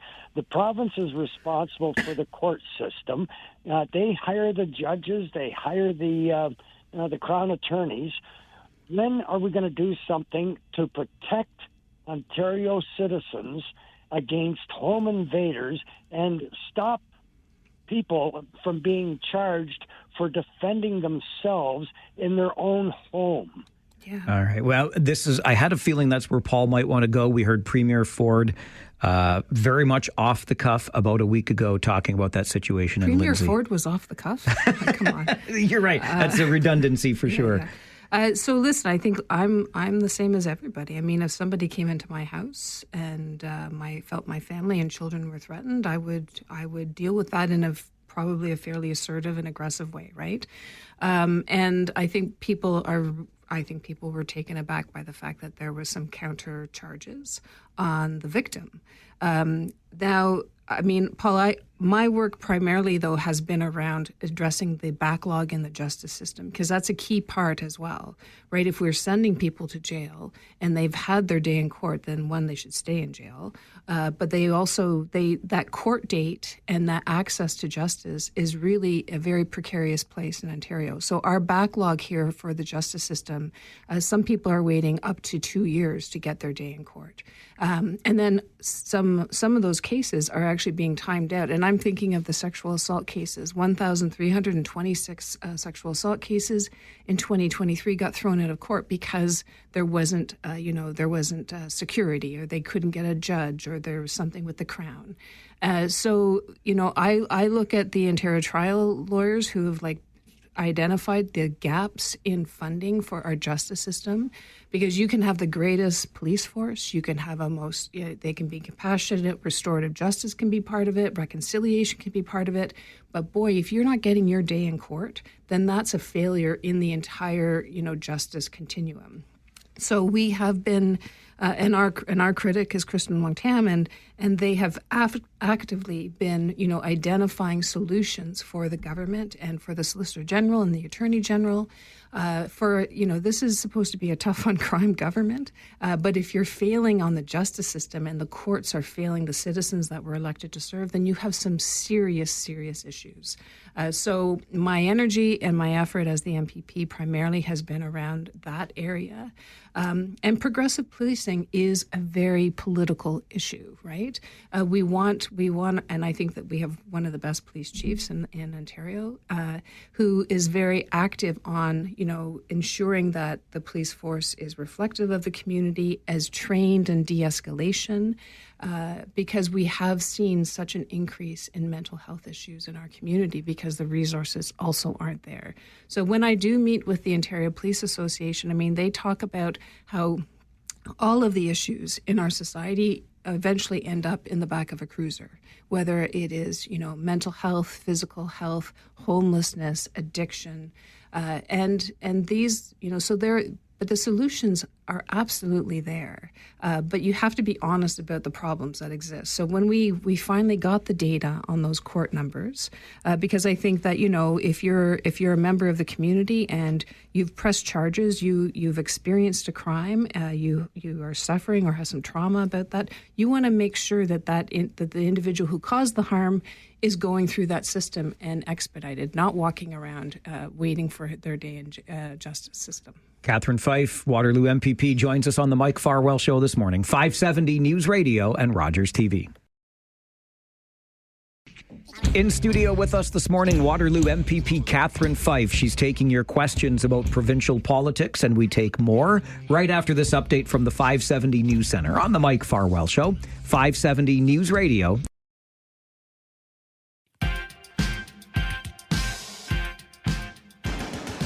We are joined in studio this morning by Catherine Fife. She is your MPP in Waterloo, and she is here taking your questions. 519-570-2545, star 570, and 1-800-570-5715. A number of excellent questions so far. One issue that is yet to come up, but I'll raise it. Wilmot. When I say Wilmot, Catherine, what comes to mind for you? Yeah, I just get angry right away. That's my initial emotional response. Welcome to the show. Yeah. So, this region has a long history of really progressive planning. We were leaders across Canada, I would say, especially with our countryside line. So that line actually holds costs down for citizens and taxpayers. It's an environmentally, sensitive area around there. And so I think when the whole Wilmot farmland grab came to be, people were genuinely shocked. And I think that it's, that project has moved along, if you will.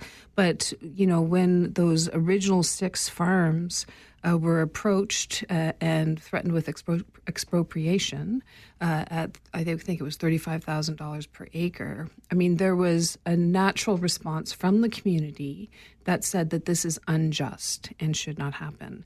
And I think from me, because I am the Shadow Minister for Economic Development and Economic Security and Trade for the official opposition, I looked at that farmland also, that these are not just lands. These are, economic drivers. This is prime agricultural land.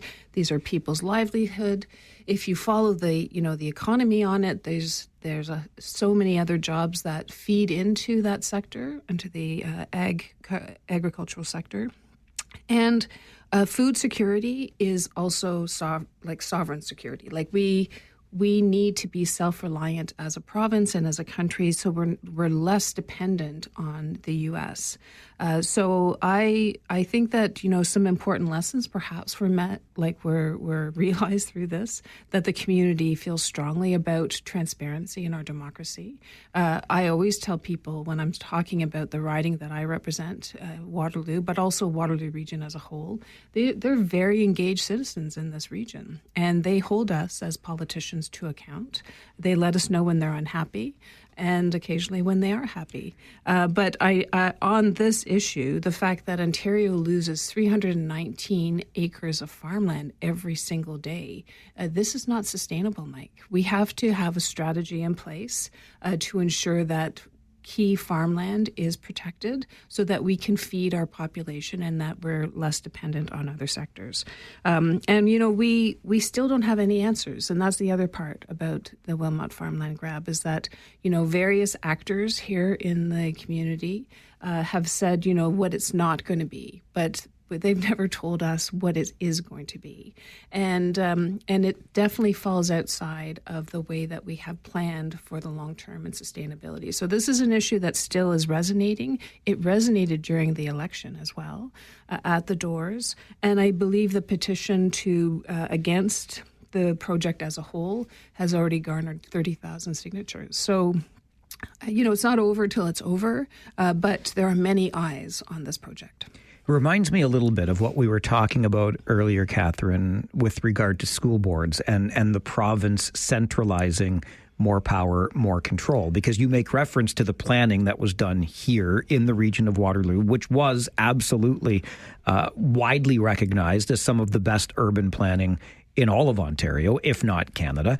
And then suddenly the province comes in. And I think it's generally understood now that the province was behind all of this. And to a degree, I won't let them off the hook completely, but to a degree, the regional government was scapegoated with that NDA, forced to sign, et cetera. But how do you feel about the way this process played out? Well, I mean, I think that, it would not have been playing out had the provincial government, had the Ford government not been funding it, because that's why the NDAs were signed. And the whole use of NDAs in our democracy also was a bit of a shock, I think, for people to not have that representation.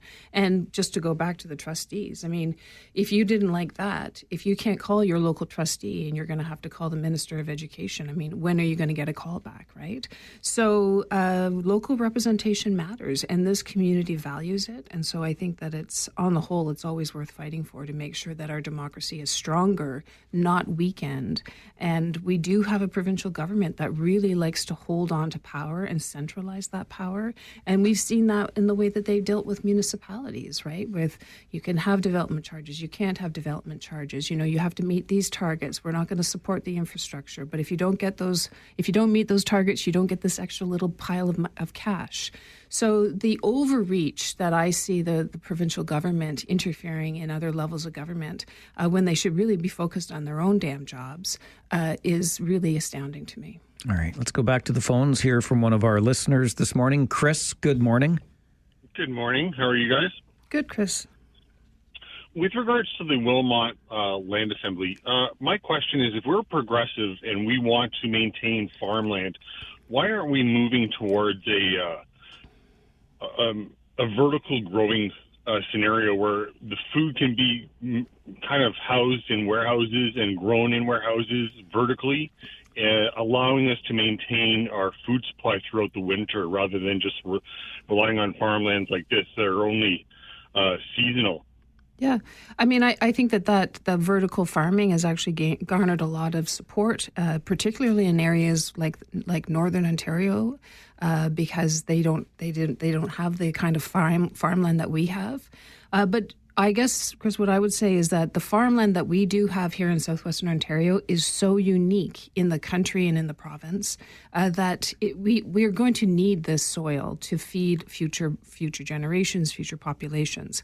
It doesn't rule out vertical farming, because that is obviously a good that's innovation in the agri sector. But I don't think it should be an either-or situation. I mean, the other part about, expanding and suburban sprawl is that it's costly.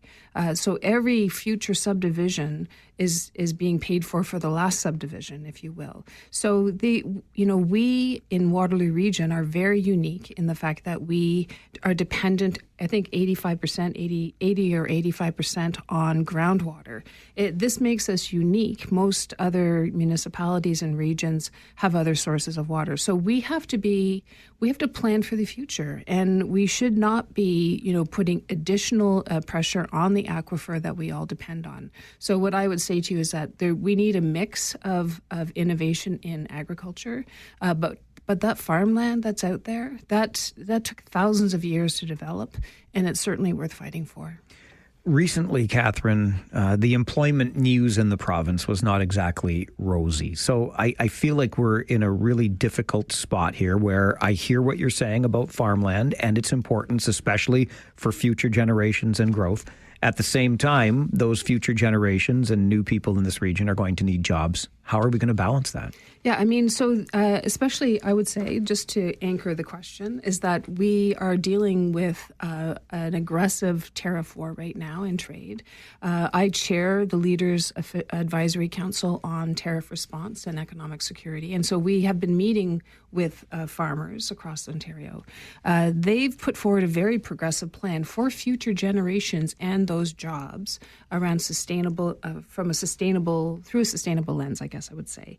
And they've let both provincial and federal governments know, and they're looking for, targeted support for sectors hardest hit, which is fruits, vegetables, meat and flour. They're looking for domestic processing capacity. So it would be interesting to eventually we're going to find out what's going out on the Wilmot land. But farmers right now in Ontario don't have the processing capacity to process our own vegetables. For instance, 15 million cucumbers go down to Oregon for Bix pickles. Farmers have said we should move back into that space. Instead of outsourcing the processing of our own resources, we should get back in the business of processing our own vegetables. And so this would create good local jobs, not only in the construction, but in the long term. And it also leaves us less dependent on the U.S. Obviously, buying Canadian and homegrown campaigns are really important as well.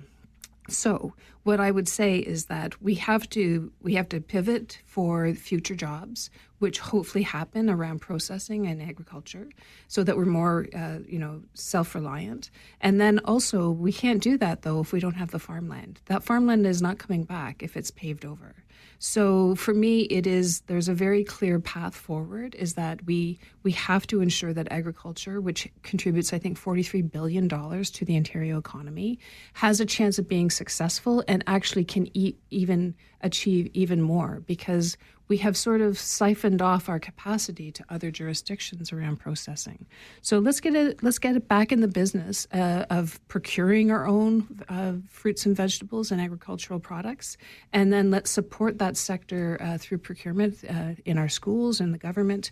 I mean, the potential here is amazing. Even though we are facing this existential sort of crisis dealing with, the Guide to the South, there are opportunities here for us to reset our economy. And that's what we've learned through the Tariff Council. Catherine Fife is our MPP for Waterloo, joins us in studio this morning. Ask Your MPP on the Mike Farwell Show, 570 News Radio and Rogers TV. Catherine Fife is in studio with us this morning. She's our MPP for Waterloo. And much like her counterpart federally, Bardish Chagger, did a month ago, Catherine has agreed to spend time with us in the studio, getting into provincial issues and taking your questions.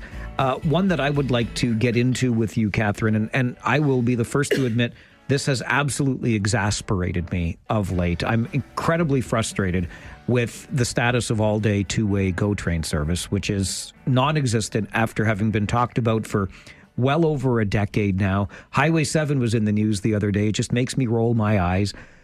Can we ever, can you give me hope here that we will see this absolutely necessary service in our community? Yeah, well, I would like to say I need some hope as well, because I use that train, and the commuting experience is not getting any easier if you've been on the 401 parking lot of late. Listen, we continue to try to hold the government to account on their promises on this.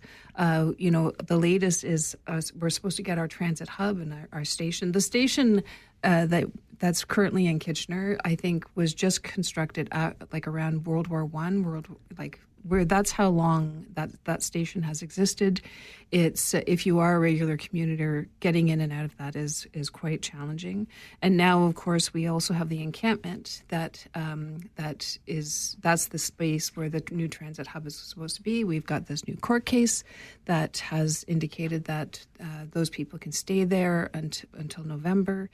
So this is really a convergence of a failure on the housing policy in Ontario for deeply affordable, attainable housing, meeting the needs of the community for future transit and options to get to and from Toronto, which is an economic driver. So we're in a bit of a holding pattern, I would say, here on that front. On the two-way all-day GO, this goes back to Metrolinx because they are overseeing the project, and it also falls on with the Minister of Transportation, who only blames Metrolinx. So there's a lot of back and forth and not taking responsibility. I think that my job as the MPP here for Waterloo is to continue to keep it on the radar and not let them just think that we're just satisfied with these few rides in the morning into Toronto and then getting back at the end of the day. Two-way all-day go was promised back in 2013 by the then Liberal government, and I remember having very heated exchanges in Queen's Park that they didn't understand the whole concept of two-way. It's not just one way in the morning and one way at the end. It's supposed to be every 15 minutes. We have been promised a bullet train. We've been promised high-speed rail. We've been promised electrification. And I think that we have fatigue as a community with all of these broken promises. For us, these projects are not a nice to have. They're essential to growth in Waterloo region. And these delays are somewhat caused by the fact that the Premier seems to want to pick and choose which of his vanity projects are going to trump our line of projects. I had to get it in there. And so 413 Bradford bypass, and now this insane the tunnel. Yes, I call it the funnel because somebody was drinking when they came up with this idea. And even though their own credibility criteria evaluation of the project, this is the ministries, has said that this is a very problematic project that will take decades and there's some challenges around the engineering. They're still going to spend our money doing another feasibility study. And so this is the very definition of insanity. I mean, Highway 7, we've already expropriated to the tune of over $200 million. Where's the value for that money? Where is the accountability and oversight in all the contracts that went to the design of this Highway 7? That was first announced in 2007 when John Malloy was here, because I remember there was a by-election during that. I know that was my first time running, actually, in 2007. So there's so... I can't give you hope on this. I'm sorry. Catherine? My only hope, the only hope I can give you is that, well, I'll keep fighting for it. Okay. And really trying to hold them to account for. I think that KW, this particular project, and to his credit, Barry Verbanovic came to AMO last week and said, this has to happen. Now, he's said this before, but we're making the case to prioritize two-way all-day go between Toronto and KW because the economic evidence is there that this is good for the province. And now that we are in an aggressive tariff war, let's prioritize the projects that the return on investment is going to be there for the people in both of our communities. We can't be the Silicon Valley of the North if people can't get back and forth between Toronto and KW. So we'll be pushing this point when we get back to the legislature. Okay. I'll leave. I have so many thoughts on that, but I want to give Mary a chance to get her question in before we're out of time. We're running short of time, Mary, but what's your question for Catherine today? Well, I have been, Catherine, I love your, the way you go after like a dog with a bone, and I'm particularly, it may have been mentioned before, about Jim McLeod and your bill, Till Death Us Do Part. Yeah. Yeah, no, thank you very much for that. That's very kind of you. And that piece of legislation certainly hit close to home for a lot of people.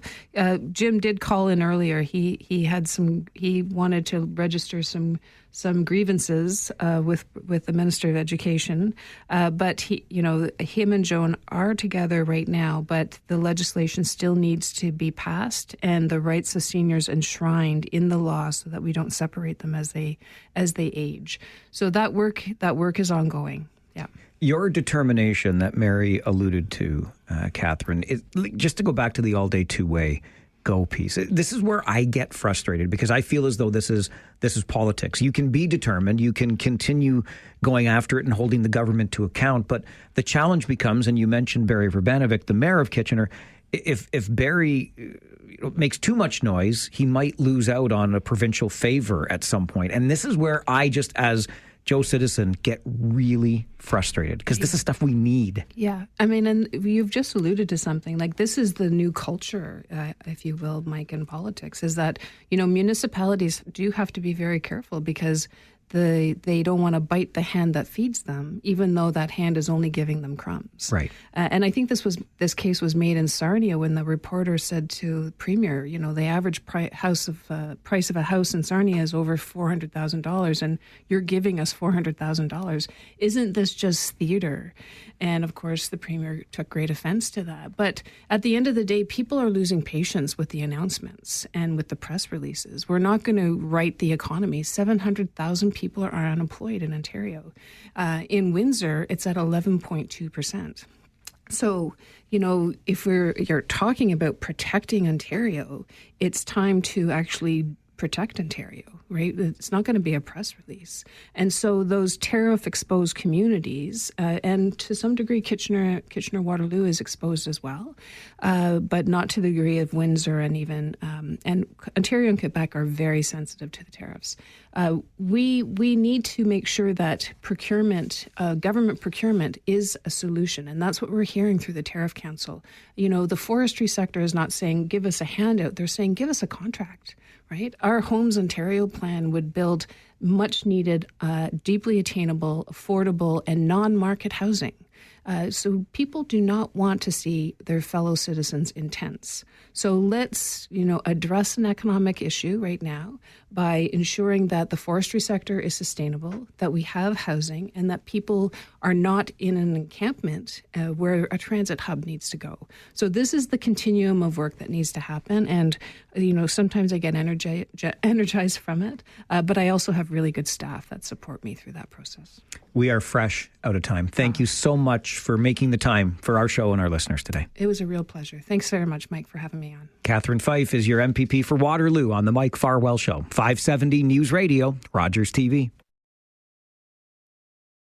Time flew by in our hour with Waterloo MPP Catherine Fife. Ask Your MPP is done, but the show still has another hour. If you didn't get your question answered in the last hour, heck, pretend I'm your MPP. Open lines coming up on Talkback. I'll take your questions on the Mike Farwell Show. 570 News Radio and Roger. Take out the papers and the trash, or you don't get no spending cash. If you don't scrub that kitchen floor, you ain't gonna rock and roll no more. Yakety yak. Don't talk back. Just finish cleaning up your room. Let's see that dust fly with that broom. Get all that garbage out of sight, or you don't go out Friday night. Don't talk back.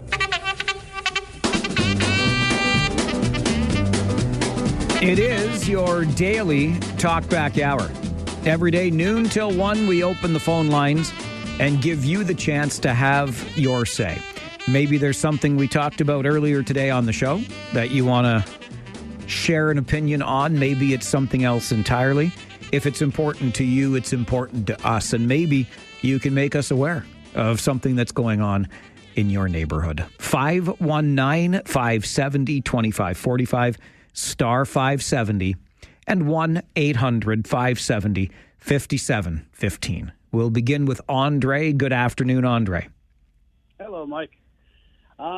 Yeah, that was wow. That was mom upside down. Wow. Of her, taking the time, being there for an hour, like the other ones do. It was really nice to follow the Smarties intelligence that she has, the knowledge, the memory, and just the passion of who she is. I'm one of the candles, Mike, that was on her cake when she got elected on her fourth term, right? I believe she's on term number 5. I could be mistaken, but...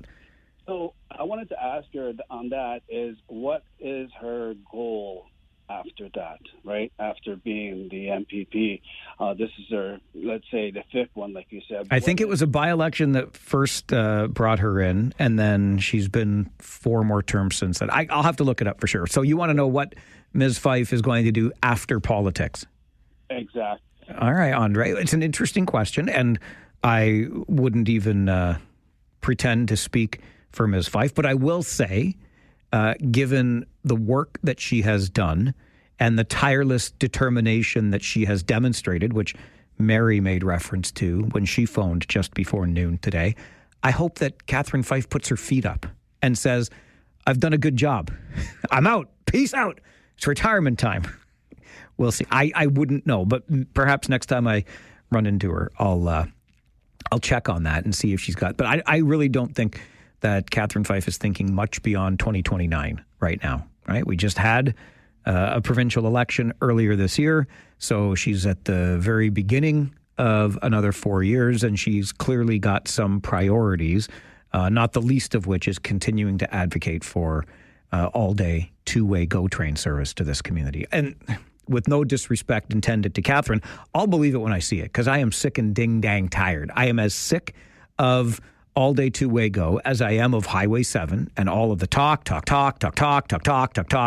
zero action. And frankly, I'm putting our Central Transit Hub into that mix now. I cannot for the life of me understand why these things are taking as long as they are. To Andre's point about how much he enjoyed the opportunity to hear directly from the MPP for Waterloo. And a month ago on this show, you got the opportunity to hear directly from the MP, federal representative from Waterloo. This offer is open to all, and I do mean all, of our local elected representatives. Now, we know that the provincial government of the day isn't necessarily fond of doing open media like this, but the offer is open to any MPP or MP who wishes to join us on the show. You get a chance to say or give us your perspective. I have mine. I am tired of, and I think school boards, with the power or the lack of power that they have today, have run their course. Catherine Fife feels differently about that. She gets to share her perspective. I share mine at other times. Offer is open. We're going to try to do this more in the summertime for sure. And I have Bardish Chagger, the MP for Waterloo, to thank. It was her suggestion that she come in. We did that at the end of July. I reached out to Catherine Fife after that, got her in now today. We can do more of this. I should have been thinking about this before the idea was given to me, but I'm stealing it from Bardish Chagger, and we're going to do this more frequently in the summers ahead. But that doesn't mean we can't carve out the time at other times during the year. So the offer to all of our MPPs and or MPs listening right now, or their offices, let your representative know. We are more than happy to open our studio door to you and our phone lines to you, our listener, so that you can have those questions answered and that your MP or MPP can give you their perspective on the issues of the day. I think it's one of the very best things that we can do on this radio station, one of the very best things that a show like this can do. So the offer is absolutely open to everyone. Emphasis on the everyone. We'll see where that goes. Grant, you are next on Talkback. Good afternoon. Yeah, good afternoon. This unicorn pension, would healthcare establishments, would they be under that? Sorry, the unicorn, did you say? Pension. You were talking about that yesterday. Oh, the pension. Oh, well, yes. People who work in the public sector. So healthcare workers, education workers, etc. Yeah, okay. That's most, fine. Yeah, most have pensions, yes. Yeah, because I know when I worked at this establishment, there was some Yahoo that was running the place, did a very shoddy job, and I think he was there for 3 years, and they got rid of him after maybe a year, and he was still getting paid, and he was getting, I can't remember what the pension he was getting. He was getting a hefty pension, and he was an individual that you couldn't even approach. I only had one really good CEO, and you had him on the radio maybe a year ago, or maybe his name was Dennis Egan. I don't agree with some of his stuff, but he was an individual that treated you like a person, even though he was your CEO, your big boss. So yeah, I hear where you're coming from, and I remember when Dennis Egan was the president and CEO at Grand River Hospital, now Ren at Midtown, and he has been on the show since his time in healthcare administration. So there you go. I'm glad he was a good person to work for, Grant. Talkback continues here on the Mike Farwell Show this afternoon. Quick break, back with more. 570 News Radio and Rogers TV.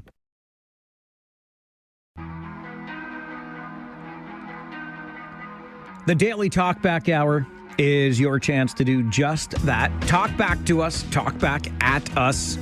It's your pick. We go back to the phones for Jim. Good afternoon, Jim.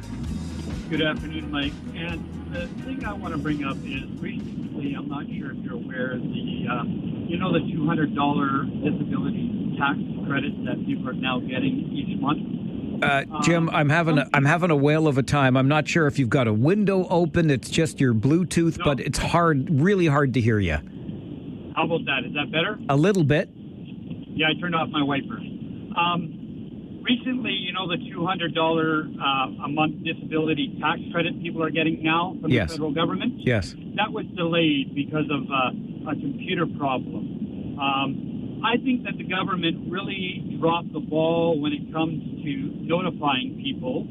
I was one of the people that payments were delayed last week. Only got the payment today. But one of the things that I'm annoyed about is that the government never notified anybody, never came out with a message to notify people. It wasn't until late Friday they put a recording on their system saying, due to a system error, it's being delayed. And with this new Carney government, they don't even have a minister representing people with disabilities across Canada.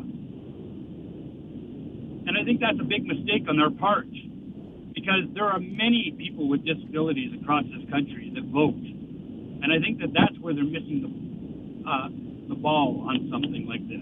Jim, I really appreciate the call. If you weren't able to pick it up because the phone wasn't the best, the $200 increase to disability benefits payments were to come out. They got delayed due to a computer error.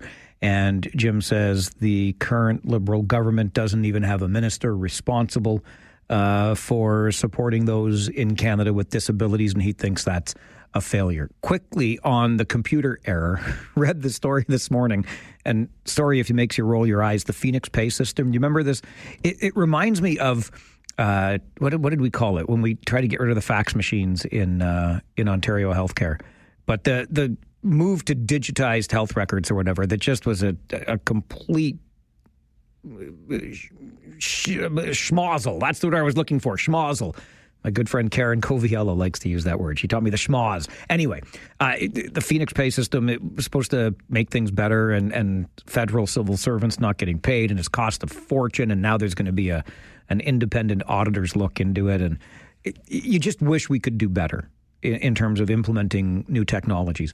To the point, though, that Jim is making, I will give credit, and I will continue to give credit to former MP Mike Morris, who was the MP for the Green Party in Kitchener Centre. He championed disability support in his time in Ottawa, and he puts it so well. It's virtually legislated poverty. Heaven forbid if you are either born with or have something terrible happen that you become disabled, because we don't do a good enough job of taking care of you in this country, and you are essentially legislated into poverty. Mike Morris worked really hard at getting some increases to those support payments. We still didn't get far enough, but he made some traction. We need to do more. I'm with Jim in that regard, and that's enough for me. Let's go back to the phones. Mayor Jake, good afternoon. Mike, how are you now? I'm good, and you? Not so bad, thanks. So I was up at my parents' place up in Penetanguishene this past weekend, and we drove through the little town of Midland, and within a 1 kilometer stretch, guess how many speed cameras? 3 of them. Oh, and I'll say it how it is. The region needs to admit that there's a shortfall in the budget. This is how they're paying for that budget. Don't say it's safety. Don't give me that crap. I'm not going to put up with that. Don't lie to me. And I go onto the Facebook page of the mayor of Midland, and he's, doing the keyboard warrior thing where he's like, well, then don't speed. That's all you have to do. No, say it how it is. The federal government stopped the COVID funding because you want more money. Maybe find it in the budget. Find money in the budget. I'm calling on the municipality, the city, all levels of government to find the money in the budget. Stop this money grab nonsense. And the crime rate has gone out of control. But we're more focused on people going 5 over. Just on the LCB out Homer Watson, a bunch of guys went in there, grabbed a bunch of liquor off the shelves and walked right out. No backbone. There's no backbone anymore in this city with the politicians. They're afraid. They don't want to tell the truth. Say it how it is. Mayor Jake, I appreciate you saying how it is.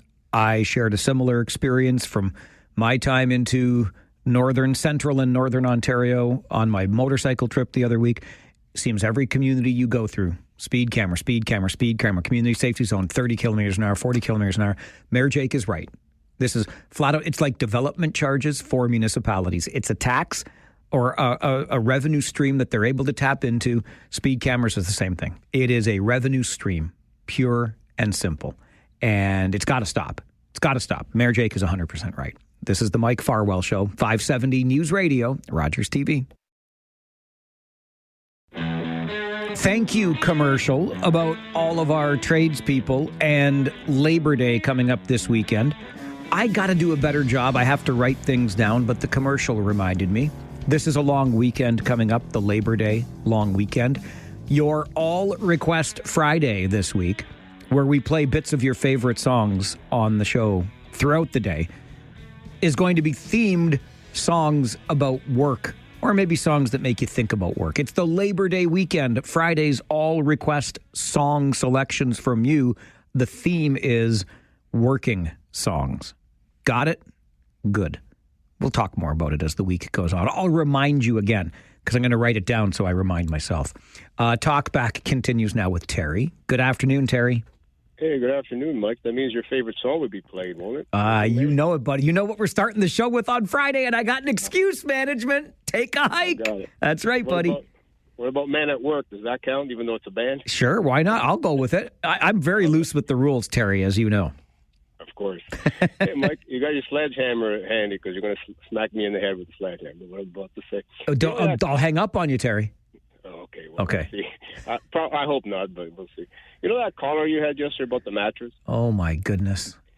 I was actually curious because I went and listened to it last night on the archive broadcast, and the two sequences. Cause I know you had to break for a commercial. Was 5 minutes and 38 seconds. I was going to say 6 minutes. Yep.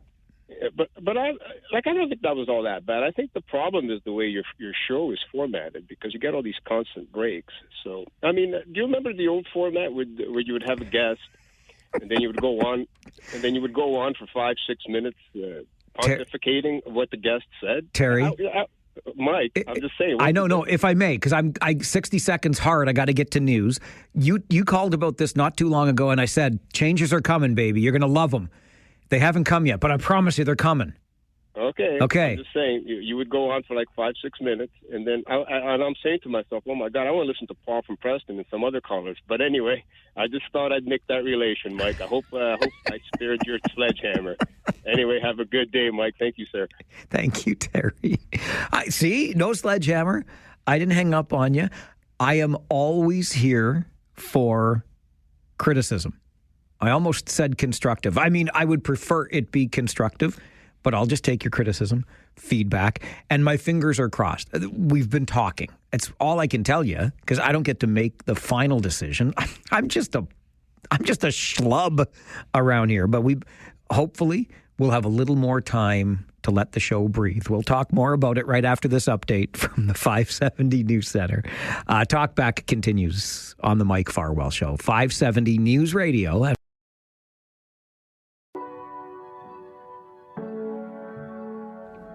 Just on that last story Hutch just told us from the news center, regional police are looking for your help in identifying a suspect in a robbery back in May. I hope the next time we are asked by regional police to help identify a suspect, it's one of the 3 or 4, I think there were 4 people who robbed that liquor store in Pioneer Park just the other day. It was just, I couldn't believe it. I had to verify, and thankfully, I knew the person who shared the video, and he verified its authenticity because I couldn't believe what I was seeing. But sure as the day is long, there were these yahoos, to coin a phrase from Premier Ford, walking into one of our LCBO stores in the middle of the day, store full of customers. They're on camera because somebody's pointing their cell phone camera right at them, and they're filling reusable shopping bags and even one of those hockey-like bags on wheels. You know, like you fill it with your equipment and wheel it into the arena. Well, they wheeled it into the LCBO, filled it with booze, and wheeled it right back out again. And I can't wrap my head around. I know I'm the old guy in the room, and I think about things like that being done under cover of darkness. You break into the store after hours, you steal your stuff, you get away. This is happening in the middle of the workday. Broad daylight, customers in the store, and we know that staff have been instructed to not put themselves in harm's way. But how a thief is so emboldened is beyond me. I mean, clearly they know that the rules of engagement are such that they will not be hassled for this. But I cannot, for the life of me, understand how this is a thing or how anybody thinks it's remotely okay to do that. It's utterly unbelievable to me. It truly is. Going back to Terry's call before the break, I just want to expand on that a little bit further. If it was up to me, I would have changed it like with the snap of a fingers and made it happen overnight. Unfortunately, things don't always work quite that quickly, but we have had conversations, the royal we here at the radio station, about ways that we might be able to put a better product forward for you. And you might remember I had encouraged you a month or so ago to take part in this survey that we had put up on our website. So, and you did, by the way, and thank you for that. You were great at responding. And one of the pinch points that we heard from you loud and clear is that the commercial breaks disrupt the show too much, and you're frustrated by that. I hear you. And the argument that I made was if we were a music-based radio station, we would be interrupting the music too often because our music is our guests, our conversations, etc. So we talked about a few things, some possibilities here, and I was led to believe after our last chat that we're going to work on something that looks and sounds a little bit different, and I think you're going to like it. And in a nutshell, it would take us back much closer to what we used to have, and that's what it's all about. We love our sponsors, and we're gonna keep them all and make sure they are satisfied, and they're going to be even more satisfied because you are going to enjoy the listening experience that much more. So it's going to be great, I think, all around, and I'm really looking forward to it. I just can't tell you exactly when the change is going to happen, but Terry made reference to this call we got yesterday, and I was still talking to my beloved about it last evening because what a whale of a phone call from just a lovely gentleman by the name of Alan, who had expressed frustration with the purchase of a mattress that he tried going into the store to get. They said you have to order it online. He sent a relative, I believe it was a sister-in-law, to get all of the information so that he could put the appropriate information in online and get the right mattress. The mattress got delivered. It wasn't what there was a problem with it, so he had to return it, and then they charged him more. That's the nutshell of the story, and I think it took me about 15 seconds. And he was just very upset with the experience. It took Alan, according to Terry, 5 minutes and 38 seconds to get it all out. I rounded up to 6 minutes, but it was just a holy Hannah. Was it a roundabout, lengthy way of getting to the point of, I was really frustrated with this place where I bought a mattress. That was the long and the short of it. And, it's one of those things in live radio when you're doing something like this that I want everybody to feel safe here. I want you to make your calls and get a chance to have your say. And I recognize when you're the one making the call, you're not on the air every day like I am. And talking on the radio can be a little bit intimidating. I hope you're not intimidated by it. And I would also hope that you can, maybe make your point a little bit faster than Alan was able to yesterday. But this is the beauty of talk radio, especially when we open up our phone lines. And Terry also talked before the news break about the times that we would finish with a guest and then I would drone on for 5 or 6 minutes and you know, he would rather hear somebody else. Well, if I was ever doing that, and it's true, it would happen sometimes, it's because none of you were calling on that particular topic. You know, I always try to find things that are interesting to you. Like I said a moment ago, I want the space to feel safe so that you feel welcome to call in and share your opinion on something. And if you're not there, well, then I can't just play another record because the records, the music on this station are the talk segments. And I have to fill that talk segment with or without you. I much prefer filling it with you. So we'll continue working on this together moving forward. And toll-free Jay is going to fill this talk segment with us today. Good afternoon, Jay. It's called Talk Radio for a reason. It's called Talk Radio for a reason. You nailed it. Now, in defense of that gentleman that phoned yesterday, I understand partially because a lot of times with circumstances I experienced, you have to put details that you shouldn't have to regarding medical situations, and so it's a little bit frustrating. So I kind of understand, but it was a very stressful time for him. Yes, it was. And I don't mean to be overly defensive, but I'm just trying to explain that.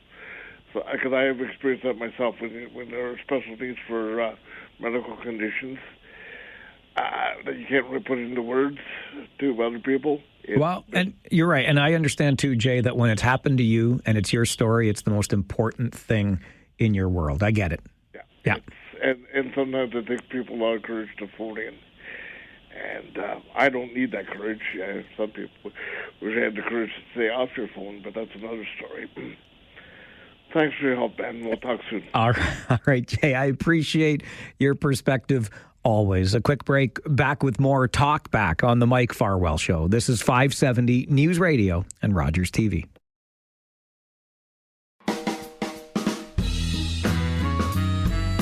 Every day we give you 60 minutes at the end of our show to have your say. Maybe it's something we talked about earlier.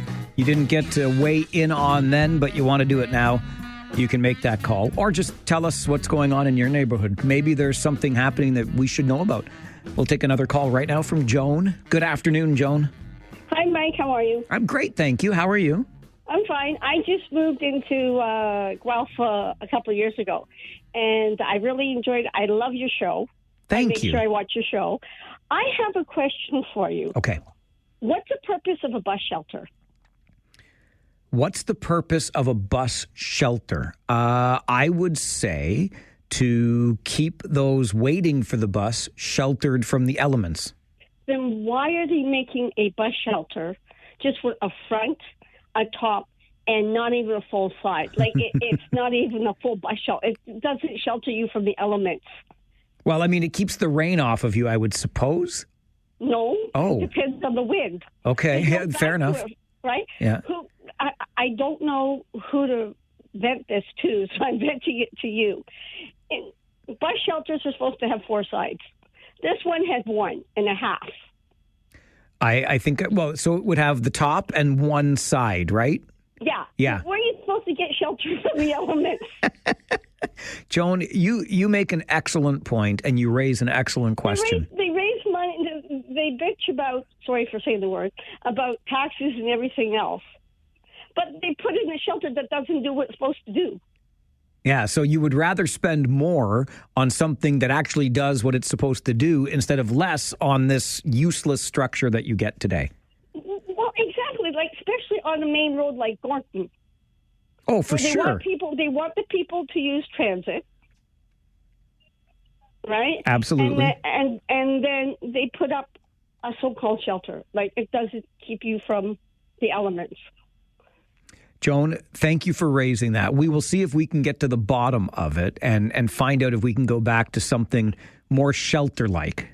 Well, yeah, it's right on Gorton, across from the Tim Hortons, just below Clare. I know the spot very well. Right? I'm sitting there going, why? It doesn't serve a purpose. It doesn't sound like it does. Not at all. All right. Thank you very much. Thank you, Joan. Great to hear from you today. Joan just inspired an idea. I received an email earlier today from Angela, who writes to Mike at 570news.com and says, I don't know what number you're at now for listeners to your show, but I would love to be added. Well, Angela, I can tell you that the members, because you are each members of Farwell's Force, we are a force for good, we are a force for change, we are a force to be reckoned with, and we are now 140 members strong.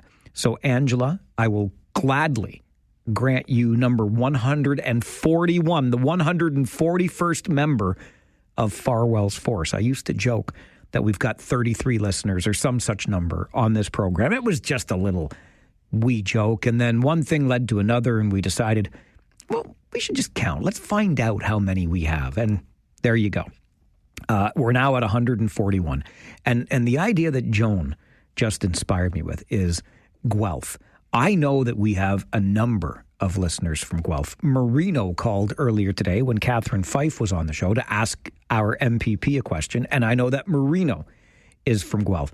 Joan just self-identified, and I'm looking through our official Farwell's Force membership list, and we've got folks from Point Clark, we've got folks from Kincardine, Woodstock, M in Guelph, number 73 on Farwell's Force. I would like to see how many Guelphites we could get as members of Farwell's Force. I'm not going to count Joan because she didn't ask to be counted, but she just gave me the idea. Along with M in Guelph, I wonder how many more we could find from the beautiful city of Guelph to be members of Farwell's Force here on the show. Drop me an email, Mike at 570news.com, or give us a call. Let us know where you're listening from. Join the force. It's a movement all of a sudden. I confess to having a soft spot for Guelph. When I was a young man paying my way through school, post-secondary, and working in landscaping, I serviced Guelph as part of my route. And boy, it was laid out well back then. And I really just liked getting around. I liked the customers that I had there, really enjoyed it. And then I even lived when I was working in the Toronto area. I lived in Guelph for a while. A beautiful building over on Westwood Road. Had a nice little condo over there for a bit. And then eventually came right back home where I think I belong, but a soft spot for Guelph. And it's also where I started my OHL broadcasting career. Lots of reasons to love Guelph, including the fact that you listen from there. So thank you. Talkback continues on the Mike Farwell Show, 570 News Radio and Rogers TV. News Radio. Thanks very much to Gary, Farwell's Force member number 41, who sends an email to Mike at 570news.com, listening from Guelph. And Shannon checks in from Guelph, listens every day, wants to be added. Shannon, you are now officially a member of Farwell's Force. Number 142 will get you on the list. And Jonathan checking in from Nova Scotia. Deep Brook, Nova Scotia, officially listening every day, loves the show. Jonathan, come, we're going to go intercontinental pretty soon if we keep this up. Would love to add a listener from the beautiful province of Nova Scotia. You, sir, are number 143, and I appreciate you. Back to the phones on Talkback. Ernie, good afternoon. Hey, Mike, I'm pretty sure you know what I'm going to chime in on here. Bring it on, the LCBO robbery. Let's go.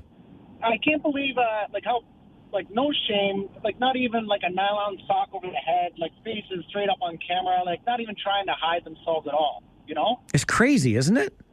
And, I'm telling you, Mike, if that would have been me, what I would have done, I'll tell you, no one's even going to, they would never figure out it would be me. I'd at least get the glasses with the nose and the mustache, and then I would wear one of them black and yellow ugly shirts that I'm allergic to, but I think I wouldn't, it wouldn't kill me if I was doing that, because no one would believe I'd ever do that. Then they'd think it was me robbing the store. Is that what you're getting at? Well, I'm not. Well, maybe with the nose and the mustache, and I am bald too. So, but I don't know. But I'm just saying, at least that way, I would have. At least I would have been wearing somewhat of a disguise. I'm hoping these guys get busted anyways. Just saying with that, I can't believe it. And then Zayner's in the car here. He just wants to say one thing too. Okay. Go Ravens! Thanks, Mike. Oh, get at it. That's poor parenting, Ernie. Go Ravens. Go Steelers, Zahner. Take that, buddy. Joe, good afternoon. Afternoon, Mike. Quick question. Did Toll-Free Jay go to St. Jerome's? I'm sorry, did who? Toll-Free Jay. Toll-Free Jay? I don't know. I don't think so. I think he did, and I think I know who he is. Good guy, anyway. So, listen, I'm going to leave you with this. I don't want to be considered a pessimist because I'm a realist. But if you're trying to cut out commercials from the show, your bosses are going to say no. No. I'm not. I'm just rearranging the order of them. That's all. I promise you, none will be cut. Well, no, because you can't. Because commercials mean revenue. Darn right they do. Commercials, less revenue. They're just going to say, no, Mike. Sorry, dude. Joe, I promise. And I love every one of them. We're just going to rearrange them. That's all. All right. Okay. See ya. Thanks, buddy. Oh, I love it. I love it. You know, and I'm just thinking, I should know if Toll-Free Jay went to St. Jerome's. I think really, in the big picture, we all went to St. Jerome's, right? If you know, you know. By the way, I'm hearing some rumblings about a big reunion celebration coming up in June of 2026 connected to St. Jerome. So don't worry. As I get details, you'll hear about it here because this is the place you hear about things, right? You're going to hear some things from Rob Snow for the rest of your afternoon until 3, and then all news afternoons with Aaron Anderson and Paul McPhee. As I look ahead to our show tomorrow, it is Wednesday. Blacklock's reporter will be here, minding your business, and the Canadian Trucking Association weighs in on claims of roads being unsafe due to poorly trained drivers. Those conversations and more coming up on the show tomorrow. I'll come back tomorrow at 9 if you do too, okay? Is it a deal? My name is Mike Farwell. You are a force for good. Bye for now.